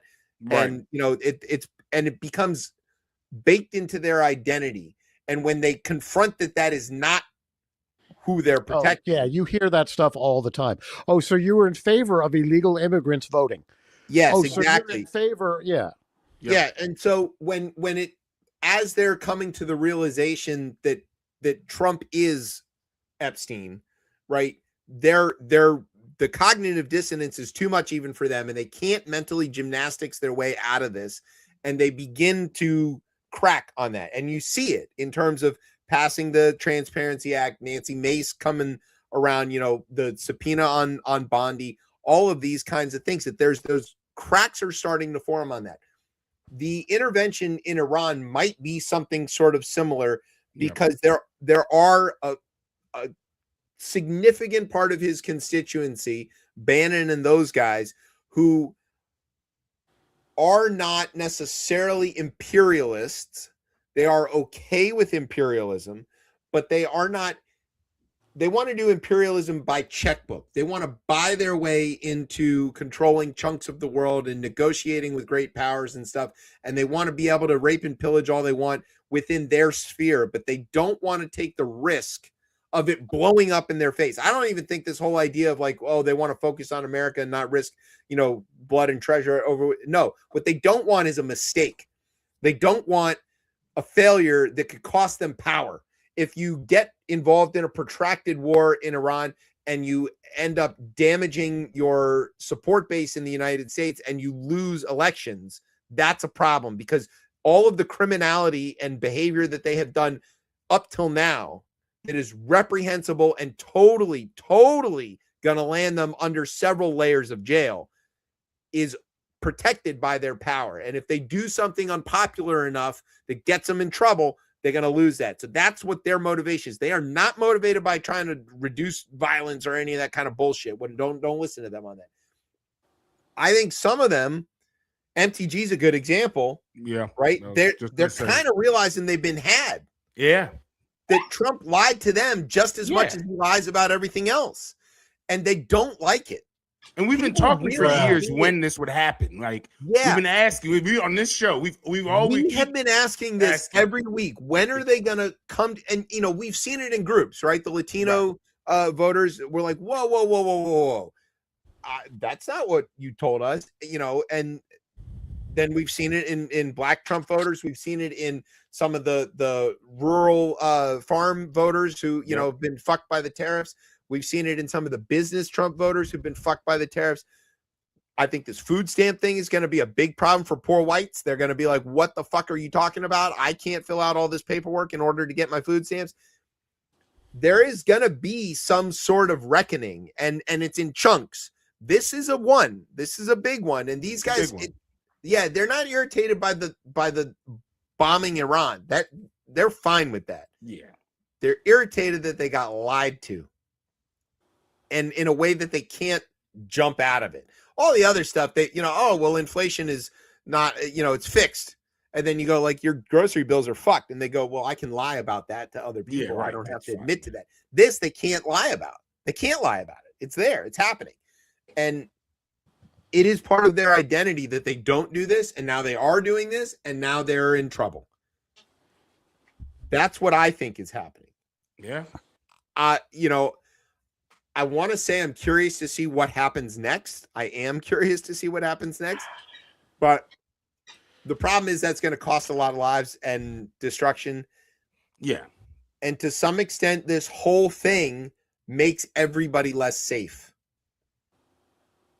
If America picks fights with countries that we don't need to pick fights with, we're fighting wars of choice instead of wars of protection or just wars, to the extent that there can be such a thing. Yeah. Our standing, our protection in the allies that we have diminishes. If we use up all of our weapons fighting against an enemy that isn't going to go away, we are now vulnerable Yeah, but that's to an Biden's attack fault. from somebody else. Right. Yeah, well, we can't ship more bombs to us from China unless they're falling on us. And my thing is, I mean, I want what if this continues on, let's say a year, right? Let's just say, and I know that sounds crazy. Let's say it continues on a year or longer. And let's just say, God forbid, China decides to invade Taiwan. Like, and is there not a license? And is there not a license to do this now? If America is operating, if America is operating this way, and again, it's not that America is always operated in this like just way, but there was the veneer of like, we're gonna push democracy, and like, no, we don't believe in any of that. We're not going into countries to like stand up democratic systems. Really, we probably want to send up like autocratic systems that bow to. That's how we usually do pretty well. I mean, there's an old George Carlin bit about this that like we're over there for democracy, and, you know, and while we're giving them some democracy, we're gonna whip a little industry on them. And you know what's the middle two letters of the word industry? That's U.S. How about some U.S. industry? Like that's the whole thing. Is that we topple it, but that's a very World War II mentality. I don't think that's not the case anymore. I was listening to the radio and they said that the United States doesn't do a great job at regime change, and they asked this historian, when are some examples of when the United States has successfully engaged in regime change? And 3 things popped up in my mind immediately. And then the guy's like, well, there's only 3 examples. I was like, haha, I got it right. And it turns out I did. What are the 3 examples of the United States successfully executing a regime change that has worked out? So Iran doesn't count. No, that did not. And this is our second try. This is our second try at that. Yes. Right. Could we go with the American Revolution? I mean, we reached that one wasn't on the list. I just joking. 3/5 of the time, that's correct. All right, so what are they? Germany. Yes, that's one. Mm-hmm. Japan. That's the other one on that side. There's a third one. One that I remember happening. So that narrows it down a little bit. And it involved heavy amounts of rock and roll. Oh, Panama. Oh, and I was there too. Yep, Brian was there. Brian did it. He arrested Noriega. So that's the only times. Every other time it has not worked. Didn't work in Iraq. It didn't work in Afghanistan. It didn't. There was the Duchy of no, it didn't work there either. Yeah. North Korea is still North Korea. Vietnam is all definitely united under the side that won that war, which wasn't us. We haven't succeeded in doing this anywhere. Philippines, we blew it twice. It's not a core competency of the United States. So we got to stop that shit. And I'm not saying that the Iranian regime is good and should be tolerated, but there are certainly ways to do this that don't involve dropping bombs. And you would almost say we were on the path in 2015, hopefully, to do that. You would say. I would say. Yeah. Yeah. Well, and as you say, the history books will say. Yeah, we'll see. If you think there will be history books. All right. So let's that's our update. We don't have a good way to make that funny. I don't have a way to make it. It's not, there's no funny here. Not funny. It's not funny. So stay tuned, pay attention. Be very cautious about what you read. You know, we say it on the show all the time, but this is a time to stick to the big guys. All right. Read the New York Times, read, BBC, or, look at BBC, look at New York Times, look at Al Jazeera, NPR, the big guys, NBC, don't be onto this little, I heard on Twitter. No, you didn't. Don't do that at all. It's all fake. It's so easily manipulated. I saw a meme. Yeah, right. I saw a meme that said, right. I saw a meme that said that Liverpool lost to Wolves, and then it turned out that was true. Yeah, look. I thought that was fake news, but no, that did happen. Soon memes are going to win Murrow Awards, so, Oh, my God. Sorry. J. Scott Smith, we're really sorry to insult your Murrow Awards thusly. That was Tez who did that. That was not me. That one. Please come back on the show and take take his spot. Well, look Uh-oh. at that. We got a call. Click. Hello. Favorite Canadian here, Roger Mooking. Congratulations on 11 years. I must say, I've been on your show several times, and it's always a great time. But I think your best episodes are the ones that I'm on. All right. There was certainly that one. Mad love, y'all. Mad love. Congrats on your 11. Here's to 111 more. If you could outpace the apocalypse. Boom! Have a good day. Thanks, Raj. Thank you, Roger. We really definitely need that place to hide up there in Canada. But yeah, well, look at that. We're getting calls from all over the place. Calls. Yeah, international call right there, man. Yeah.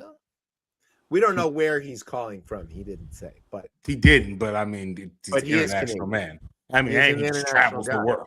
It might Yeah, not he be does. Canada. Yeah, it could be anywhere in the world. that is correct. All right, well, that was cool. All right, let's call that a break and let's go talk about the elections. Now we can get back to some funny stuff. Yay! So Texas, you know Texas is a place? Yeah, I do. It's Yeah. Mexico. It's in Mexico. Yeah. I made the mistake of messing with them once. Yeah. What Wow. happened? Let me just say, don't mess with Texas. That's right. I'll just leave it at that. Away. I think the biggest threat Texas has is leaving. And you know, I'd love to call them on that, on conditions that they take the Cowboys with them. I'm just saying. Leave Austin. We'll keep that one. So, yeah, speaking of Texas, right? You know that there were primaries there. There were primaries, Just yep. this last week, Tuesday. voting ended. That's another thing to be aware of, right? That voting doesn't just always happen on one day. There's all the Right. voting that leads up to that. So let's talk about the Republican side briefly. There were three candidates running. One is John Cornyn, who is the incumbent senator there from Texas. He has been senator from Texas since Davy Crockett arrived there and tried to steal it from the Mexicans. Not Jasmine Crockett, Davy Crockett. That's right, Davy Crockett, the real Texas Crockett from Kentucky. And like all white things in Texas, he's not from there. Right. And so just like Ted Cruz. So John Cornyn is the current senator there, and he was possibly up for Senate majority leader at one point. He's a real senator kind of guy. He's also, they call him Big John. He's like 6'4", kind of a, you know, big bass voice. He's real Texas, right? Okay. He was running against Kenny Paxton, who is the current attorney general, barely, because he was impeached. Yeah. But survived that somehow. And this congressman called Wesley Hunt. Now, Wesley Hunt is a weird thing. He's a black Republican in Texas. There's really no way to describe that apart from using those words in that order. He got like 13% of the vote. Okay. Yeah. Makes sense. But it means that Cornyn and Paxton, neither one got a majority. So now that's a great picture. That is such a by the good way. picture. Good That's- job, Brian. Ken Paxton seen here explaining, well, actually, I left her. You may know Ken Paxton because he has been indicted by the Securities and Exchange Commission. He has been indicted by the federal, by the FBI, or DOJ, I should say. He has been impeached by the Texas House within minutes of winning his re-election bid, which he only barely won. He is no longer married to his wife, Angela, who is a state senator, because she divorced him on, quote, biblical grounds. He faced a lawsuit that we covered on this show where his staff all sued the absolute bejesus out of him for harassment. Yeah. He raped at least two of them, according to their affidavits. The guy is a show. Yeah. And he does it all while just like throwing all these lawsuits at everybody. Trump loves him, loves the guy. Trump did not endorse in this race, but he said he's going to endorse in the runoff. So my money's on him going for Paxton. What do you think? Hands down. Yeah. He doesn't like Cornyn, even though Cornyn went to great lengths to explain how much he votes with Trump and how much he supports Trump and all of this stuff. The fact that he is not interested in, I don't know what kind of like shenanigan. Like I've never heard of John Cornyn involved in a scandal, for example. Like I don't think he scandals. Interesting to note the totals for that graphic that you had up before. Yes. It's about 1.3 million. Yep. Totals in the Democratic primary about 2.1 million. Interesting. I'm not really good at math. No, neither is anybody in Texas. 2.1 million more than 1.3 million. It would appear that way. Interesting. Yeah. Interesting. That is very interesting. Now let's talk over on the Democratic side of that Senate race. So that got down to James Tallarico, who is the state assembly representative from the Austin area, versus everybody's favorite lawyer turned congresswoman turned song lyric generator, Jasmine Crockett. And they faced off in a primary in which they had absolutely no difference in policy whatsoever. They are in lockstep. I don't think anybody was able to articulate a single difference between them policy-wise. I think the difference was if you were to list out their priorities, like 1 through 10. Yeah, like 5 and 3 might be swapped. I was getting, it's that kind of thing. It's so far down the list. So the real issue had to do with style and methods, right? Tallarico is a very calm. No, it's not about style. I'm sorry. Brian knows. Yeah, go ahead, Brian. It's about the tone, meaning the skin tone. The really skin was all tone, about. not the tone of conversation. No. Let's be honest here. I don't think that can be ignored. Yeah. And Jasmine's a woman also. Yeah, that too. I don't know if that's everything, but you can't ignore that. I was setting up that joke. Sorry. They stepped on you. They stepped on you. You guys are the worst. I was just like, it's over with. They already comedy radio show, and you fucking blew it. All right, yeah. The state wanted to vote for the white guy instead of the black woman. The loud black woman who wears stylish clothes and gets her nails done and then like calls Marge names. There you go. Yeah, her. Now look, Tallarico won. He won in and we're going to talk about what happened in Dallas separately because that bears discussing. Tallarico won with a lot of support in the Rio Grande Valley. He did very well with Latino voters in Texas, which was basically the voting bloc that was up for grabs between Democrats and Republicans. They voted strongly Republican in the last election. Then they seemed to be pretty dissatisfied with what they got, as if, I don't know, some smart lady in a pantsuit could have warned them. And so, but they also voted against this other smart lady in the pantsuit. So they decided Tallarico won. The party seems to be kind of okay with this because they think that he has maybe a better shot of ultimately winning statewide in the general election. I'm not sure that is true one way or the other. I think, again, it shows the Democratic Party's arrogance and dependence on black voters to ultimately do the right thing, even if it isn't their choice. Right. That sort of making this case that, all right, Houston, you know what you got to do, right? You don't want to not do this. You don't want to give it back to them, do you?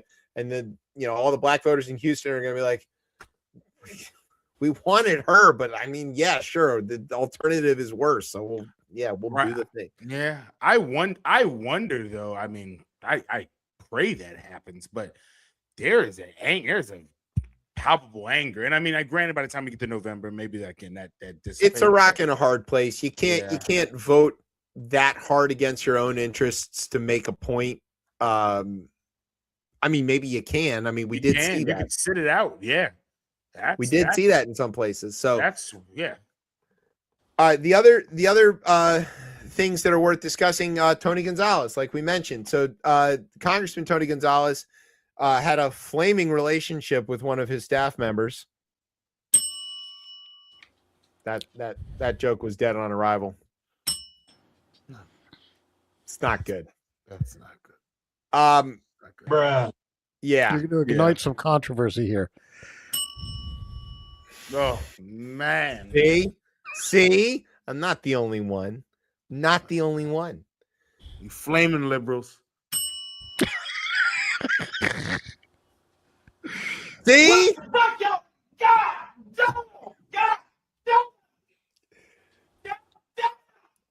So old Tony had an affair. He's now admitted to the affair with his staff.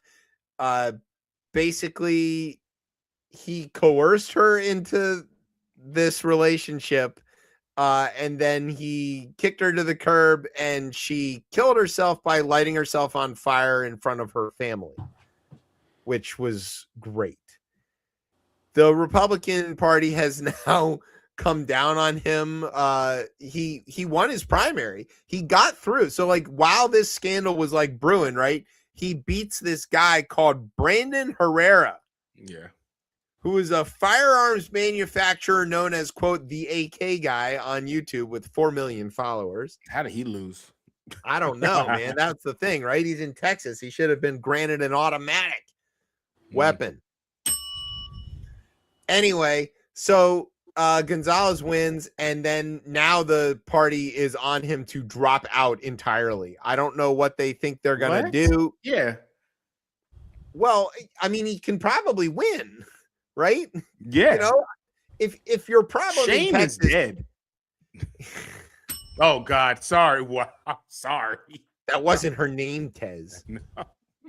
But no, of course, right? They're immune to shame. That's kind of like their brand as Republicans. And like the fact that he mistreated a woman and she killed herself is probably like a positive to them in a lot of cases. You know, and like what's the, you know, what I don't know what if he won with that, he's gonna win his race, right? Why would they tell him to drop out? Is it tarnishing their brand at all? No. No. You know, pretty plain and simple. It's not tarnishing anything. Right. Yeah. It's just how they do things now. So we'll see what happens with that. Let's talk about what happened in Dallas, though, because I think this bears some discussion. As I am convinced that elections are not likely in November, I think that there's going to be a lot of malfeasance going on. And I think that what we saw happening in Dallas is a good example of the thing to be paying attention to. So here's some background information that people need to know. In Texas, when there is a not dual primary, right? If they're going to have like open primary, you can vote anywhere in your county. As long as you're in the correct county, doesn't matter what precinct you're in or any of that, you just show up at the polling place. Okay. That's how it mostly goes. This time around, the Republicans decided to have their own closed primary, which by rule necessitates that everybody goes and votes in their individual precincts. That wasn't well communicated to a lot of people, and those precincts had just been redrawn since November when the last time that everybody voted. So there was a bit of confusion. Voters in Dallas and the county next to Dallas County, there's Dallas County and Williamson County. They got confused in many cases about where they were supposed to vote. They showed up at where they had voted in November. It wasn't the right place. They couldn't find where they were supposed to go. The phone lines and the websites weren't doing a good job making this clear. And so they went to court, right? This is what happens in most elections. And the judge initially said, all right, everybody can we're going to extend the polling hours, 2 more hours to give everybody a chance to get to vote. As long as you're in line by that time, then you're going to be okay. Then it got appealed by Ken Paxton, of all people, working as the Republican Attorney General to stop that voting whatsoever. And basically the appeal won out. They said that those votes that had happened after the expansion of the poll hours needed to be sectioned off and maybe counted separately if there was going to be, depending on what the final ruling was. Altogether, this didn't really change the outcome of the election at all. But it is the kind of confusion that should that sort of thing happen again and Republicans lose, they will claim that that is an example of some sort of voting irregularity. Right. So or an that excuse is to have DHS at polling places. exactly. That is what they just did here. Or so not to certify the election. Right? Exactly. Or seat the members in Congress. That's exactly right. So Paxton knew good goddamn well what he was doing. The whole purpose of what he did was to sow confusion. Confusion is license for them to do a bunch of crazy shit. And importantly, when they lose, confusion gives them the smokescreen to say that they in fact won. And if they can say that they did in fact win, then any and all means are acceptable, up to and including violence, which is what we saw on January 6th. I believe we will see them use that same playbook over and over. So watch this runoff election that's going to happen in just a few weeks in Texas. If Paxton loses, he is going to claim some sort of voter irregularity, and he is going to try to see if he can get some violence out of it. I'm almost sure of it. Now, it's possible that the governor could stand up to those kinds of oh wait, nope, never mind. You know what? I'm gonna wheel that one back. Oh God. He's not gonna do that. He could ramp up to something, but I don't think he's gonna. I don't know. It's a position that I don't think has legs to stand on. Yeah. See? It's fun, isn't it? Come on, Tez, do one. No, continue on. No. No? You don't feel like that's above your handicap? Yeah, exactly. Oh, that's brutal. No? That's brutal. All right. Let's talk about the schwank. Ah. All right. Last week we talked about Mr. Schwank. Yes. Ryan Schwank. Now, Ryan Schwank is a hero. Why is Ryan Schwank a hero? Because he's been snitching about what's been happening at Homeland Security and specifically at ICE. That's right. Also, his name is Ryan Schwank. Yeah. If you ever meet Ryan Schwank, buy him a beer. Yeah, least you can do. He needs one because his name is Ryan Schwank. Also, Alec, great name for a band. Ryan Schwank? Yeah. You don't have to explain why. You just be like, we're Ryan Schwank and we're here to rock. All right. And then bam. I think you know what? I think Ryan Schwank is one of those guitar and drum duos, like the White Stripes, but louder and with more distortion. That's how I envision Ryan Schwank. I don't know what kind of music to play yet, but okay. So Schwank told everybody in this hearing that DHS and specifically ICE was not training their officers. Now, one of the things we learned from Kristi Noem is that if you've got a puppy that is untrained, you should shoot it. And here we have a bunch of ICE agents who are untrained. Please, there are dogs listening to this episode. Yeah, Alec, we're sorry. We didn't mean to traumatize your puppy. Yeah, what are we doing? Yeah, I keep bringing her up. I'm sorry. And I'll keep shooting you down. You're barking up the wrong tree there, Hoss. Oh, God. All right, so, former ICE instructor Ryan Schwank testified during the congressional hearing last week that DHS had denied any reduction in training, right? And then it turned out that everybody went and got the records of it. Documents offer new insight into how and when the training program was reduced. The vast majority of the cuts occurred in August. The records show as the Trump administration pushed ICE to double the numbers of officers in the field by the end of 2025. Initial cuts estimated or eliminated more than 100 hours dedicated to hands-on instruction and practice scenarios, including half of the 56 hours once spent on firearms training. Here's your gun. Enjoy. Go kill some American citizens. Yeah. Oh, it turns out they shot another one that we only found out about today, 11 months ago. Because, I guess he was a puppy. I don't know. Please stop it. Stop. It was funny when it was anyway. It's still funny. Yeah, sorry, puppy. Traumatizing, exactly. Cover the puppy's ears. His We ears. don't want. Yes, this is great. All right. It's insane to do this with the dogs. The previously undisclosed records obtained by the Washington Post show that Schwenk was correct that ICE last year removed about 240 hours from its basic training program, or more than 40% of the instruction time. 40%.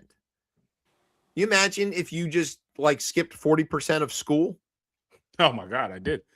I was going to say, how stupid would you be? But people listen to this show. They listen to this show. So they've got an example to follow. Kind of how that goes.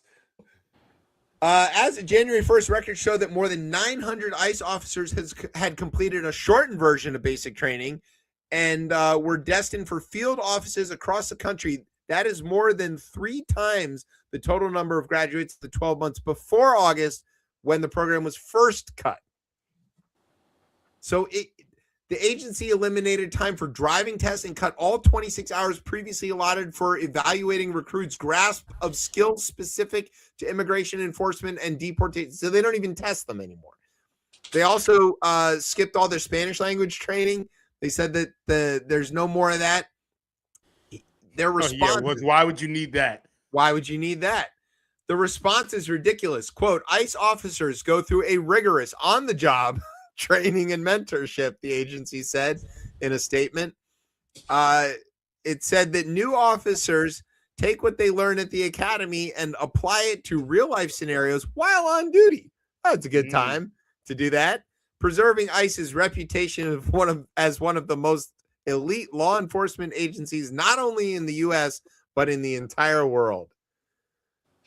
That's an incredible statement for a bunch of guys that slip on the ice, get lost chasing donuts, and fucking shoot themselves in the leg, pulling their guns out of their around the world. Around the world. So they're basically at the same level as, let's say, the brown shirts. Or okay. They've got examples to follow. Although I would imagine the brown shirts were disciplined enough not to shoot themselves in the leg. Yeah. And the Stasi and okay. Yeah. It's interesting. Also, if you go far enough down this article, you find out why the firearms training is now done exclusively by Plaxico Burress. That was a great joke 10 years ago. I think 10, 15 years ago. Maybe Might have been longer than that. Maybe, yeah. Shut up. Okay. Records obtained by the Post include 4 training program outlines dated between July 2025 and January 2026 that break down the hours allocated to instructional topics. The records also track student outcome and the time at the academy. They reveal a steep decline in the graduation rate of DHS as DHS ramped up recruitment, part of Trump's goal to double the number of ICE officers to 20,000 and deport an unprecedented 1 million people. So they not only did they cut the training, but they also stopped testing them and just letting everybody through, even if they didn't pass. Are you telling me that there are fat, out of shape? Never mind. You know what? That's the National Guard. Oh, just the Texas ones. It's the Texas ones. Yeah, a whole episode called Fat Guardsmen from Texas. I like brisket too. Yeah, me too. Hey, look. Hey, can I do a callback? Yes. Yes. The opponent for Gonzalez, the one who we beat in the primary. Yes. A guy named Herrera. Brandon Herrera. Yeah. The AK guy. I just want to read a quote from him. Okay. And you fill in the context. Uh-oh. I am not, nor have I ever been, a neo-Nazi. Common. Well, thing I to believe get him. right. I believe him clearly. Yeah. He's also been a member of the Sons of Confederate Veterans for over a decade. His last name's Herrera, right? Pretty common. It's like right so up there with so he is not Beauregard. a Nazi and he is not a Klansman. Do He is not not. call him that. Don't call him that. Well, he lost, but he is a so I guess- Confederate. He lost to a he lost to a sexual predator. He lost to a sexual predator, possibly murderer. I don't want to get sued. Adjacent. Yeah. Adjacent. Adjacent, right. Adjacent. Adjacent. Murder adjacent. Yes. Allegedly. Anyway, I just found that interesting. It's interesting. The You know, best I people. often have to explain to Best people. people. Yeah, I find myself frequently uncontextualized explaining to people that I am also not several bad things. Yeah, I have never had to explain to anybody that I am not a Nazi, Yeah. that I am I not don't- a rapist. Yeah. Yeah. I don't think I've ever had to explain that to anybody. Yep. It's pretty common though, right? Most people walk around explaining all the things that they aren't all the time. Yeah. We're the outliers. Some people think I'm a fan of the Dave Matthews Band. I don't know how that got. You might need to dispel that rumor. It's a rumor. yeah. quickly. Well, Quickly. would you like a good 30 seconds to explain to everybody why you are not? I am not, nor have I ever been, a fan of the Dave Matthews Band. You heard it here first. Okay. Okay. You just want to clear that up. Just wanted to make sure that Clear. that's known. Okay. Not that there's anything wrong with that. Not that there's anything wrong with it. You can be a fan of Dave Matthews. Yes. And be a wonderful person. Yeah. I might even like tolerate your existence and maybe marry you. Right? But you don't have but I not a fan of Dave. It's only us I was- listening. I was trying to explain to my kids like that 90s jangle rock era and like Yeah. they're like, why did this happen? And I was like, I don't know, but here's this list of bands that are totally indistinguishable from each other. From Dave to Hootie to Sister Hazel to like, I mean, it's Matchbox, whatever the fuck. It's this huge list and they're all the same. I can't tell them apart. It's easy to play. Toad the Wet Blowfish. Yes, right. The gin blossoms of what's the other hazels? There you go. I don't know. Okay. Let's talk about Pam Bondi. I'm sorry, Bondi. Bondi. Yeah, she is she's Attorney General? Is that right? Am I reading this right? For now. No, I'm joking. What's she gonna be doing next week? You're testifying about something I thought she had already released to everybody. She had a big binder Whoa. outside of Brian! Yikes. Brian! You Yikes. have got to warn us before you do something like that. Gee. That just popped Yeah, up on my screen as it did to everybody else watching. All four of us. Well, I don't know about anybody else, but like for this podcast, I came prepared with a burn book. Okay. I haven't had to use it yet, but I'm ready. Do you want to throw a few roasts out No. there?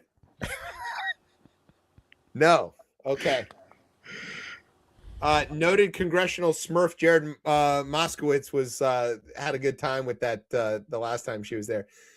So yeah, she's got to come testify because of all people, Nancy Mace was like, "Hey, you're not doing the thing on the Epstein files." Now, Nancy Mace, interestingly enough, under ethics investigation this week as well. Yeah.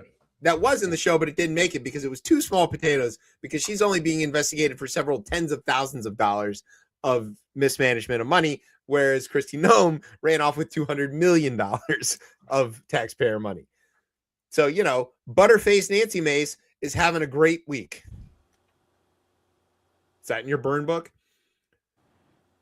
Jim Comer had to relent and let this subpoena go through because he got outvoted, even though he's trying like hell to protect Trump. Now, what do you think Bondi's going to say when she shows up for this subpoena? If she shows up, do you think she's going to show? I mean, it's weird because usually she shows to basically put on for an audience of one, right? Correct. Yeah. Does that happen here? It's going to look real weird, I think. I mean, I don't know if she has that same type of outburst that she had last time. What's to stop her?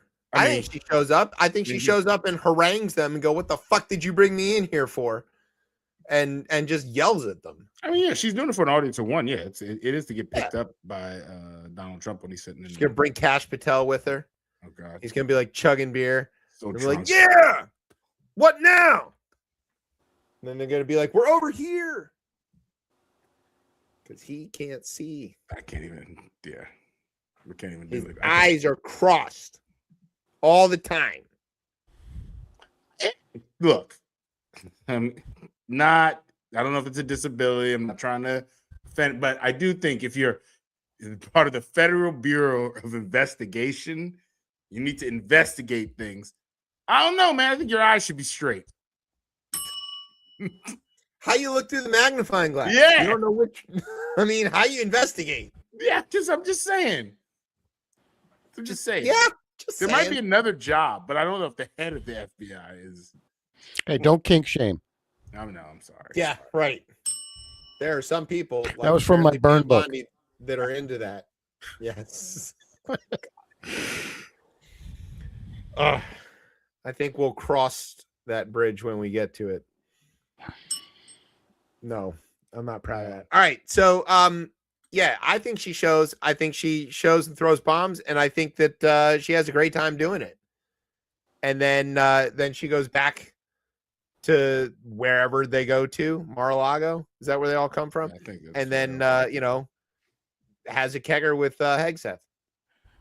It's crazy that vote was 24-19 because that's similar to. Never mind. A little too old. That's too old. Sorry. That's right. Never mind. Now, if it had been 13-15. Yeah. That would be. Yeah. Yikes. Okay. The last thing, this one is the story of how absolutely stupid this DOJ is. You know what the auto pen is? It's a picture hanging in the White House. Well, That no, is well, correct. well, yeah. There is a picture of it hanging in the White House. Do you know what it actually is? A fake story. It's a device that presidents have used for quite some time. Something like 100 years. To speed things up a little bit. Yes. And it has been ruled by I believe the Supreme Court to Several be times. perfectly legal and legitimate, and nothing to see here. That is correct. Yeah. So for whatever reason in America, we can't let presidents use stamps for their signatures. It has to involve a moving pen, I guess, which is itself ridiculous. And I guess nobody's heard of DocuSign, but whatever. Right. You're right. What fucking year is it? So one of the things that the Trump people are convinced of is that Joe Biden was not really president while he was president, and that somebody else, a group of people, were kind of running the country while he was too old and doddering and had a thing growing on his neck and maybe talking about drapes to focus on presidenting. Yeah. And so they think that what happened was that group of people ran the thing, and then they used his auto pen, which is programmed to sign his signature, to just sign stuff that they did, like laws or executive orders or proclamations or all kinds of other things. Or pardons.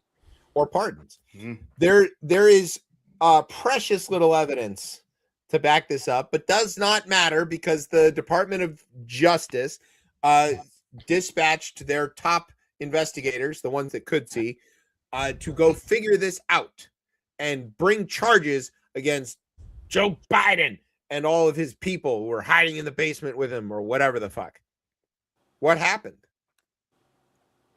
case was it dismissed? Didn't even come up. Didn't even make it up there, right? Yeah. So the prosecutors couldn't find anything to even lie and make a case about. The department's failure to build a criminal case against Mr. Biden and his aides is the latest example of its increasing inability to follow through on Mr. Trump's demands and bring indictments against those that he wants criminally targeted, which of course includes like Jim Comey, Tish James, and all of this stuff, Jerome Powell. He makes no ground. Here's my favorite part. The AutoPen investigation was led by the U.S. Attorney's Office in Washington, D.C., which is run by Jeanine Pirro. Yeah. Her, the lawyer. The inquiry was quietly shelved in recent months around the time that prosecutors under Pirro sought and failed to secure an indictment in a different case, one against the 6 Democratic lawmakers who posted the video telling everybody there they couldn't even get a single grand juror. Not one out of the 25. Like not just failed to get an indictment, failed to get a juror. Failed to get a single vote. Yeah. Which I heard is unprecedented. That doesn't happen. Yeah, I'm not even a real lawyer, and I'm sure I could convince at least 1 out of 25 people to go along with whatever it is I'm up to. But I mean, remember the infamous ham sandwich case. Yes, but remember that the ham sandwich beat the charge. You did? Yeah. Yes. So as they say, you can't indict a ham sandwich unless you're the Trump DOJ. I just remember Jeanine Pirro on TV or something going, well, he thought he could assault DHS agents. Well, he's about to get locked up for a long time. That was the sandwich gate. For the sandwich. Yeah. For a ham sandwich. Salami sandwich. My apologies. Yes. It was salami sandwich, but the quote is you can indict a ham sandwich. Well, I believe the other quote from the DHS agent that was impacted, shall we say, was you could smell the onions. You could smell the vinegar. Yeah, that's right. It was the mustard. He was objecting. Famous words. He had some on famous words. Bulletproof, whatever it was. Yeah. Yeah. So, you can indict a ham sandwich unless you can't. Yeah. Right. Or she just can't find a case that cuts the mustard. Oh. There we go. That was cheesy. Oh my God. The Lord. Yeah. All right, you hear the music? That means we come to the end of the show. We want to say thank you to Alec for hanging out with us. Yes, thank you, Alec. We really appreciate that. Thank you to our radio partners, Thomas Massey, Rand Paul, Lauren Bobert, and Nancy Mace. Yep. Thanks to NOTN for keeping us on for another week, maybe. Don't know. Thanks to our home on the interwebs, coplaymedia.com. And thanks, as always, to our family here at Beltway and Rip Radio for making us sound as smooth as Congressman Dan Crenshaw's eye patch. All right, where can everybody get you on the social medias? Alec? What's that? Where can they get you on the socials? Rocksplosion. Everything's under Rocksplosion. There you go. On as many platforms as I've been able to put stuff up. Sometimes he even just puts things on telephone poles with a stapler. All right, where can everybody? Yeah, that's how we used to do it. All right, Ted, where can they find you? You can find me on Blue Sky at DC Cortez. All right, and you can find me and the show on the Twitter at ChipChatRR. You can find us on the Facebook or the Instagrams at RipChipChat. And you can, of course, find me on Blue Sky at my old Twitter handle at Chef Chip. And you can find us every Thursday night at 9:30-ish here on Beltway Radio. I'm Chip. That's Tez. Alex there. Brian's in the background causing trouble. You've been listening to Chip Chat on Beltway Radio and beyond. Sweet. Street balls.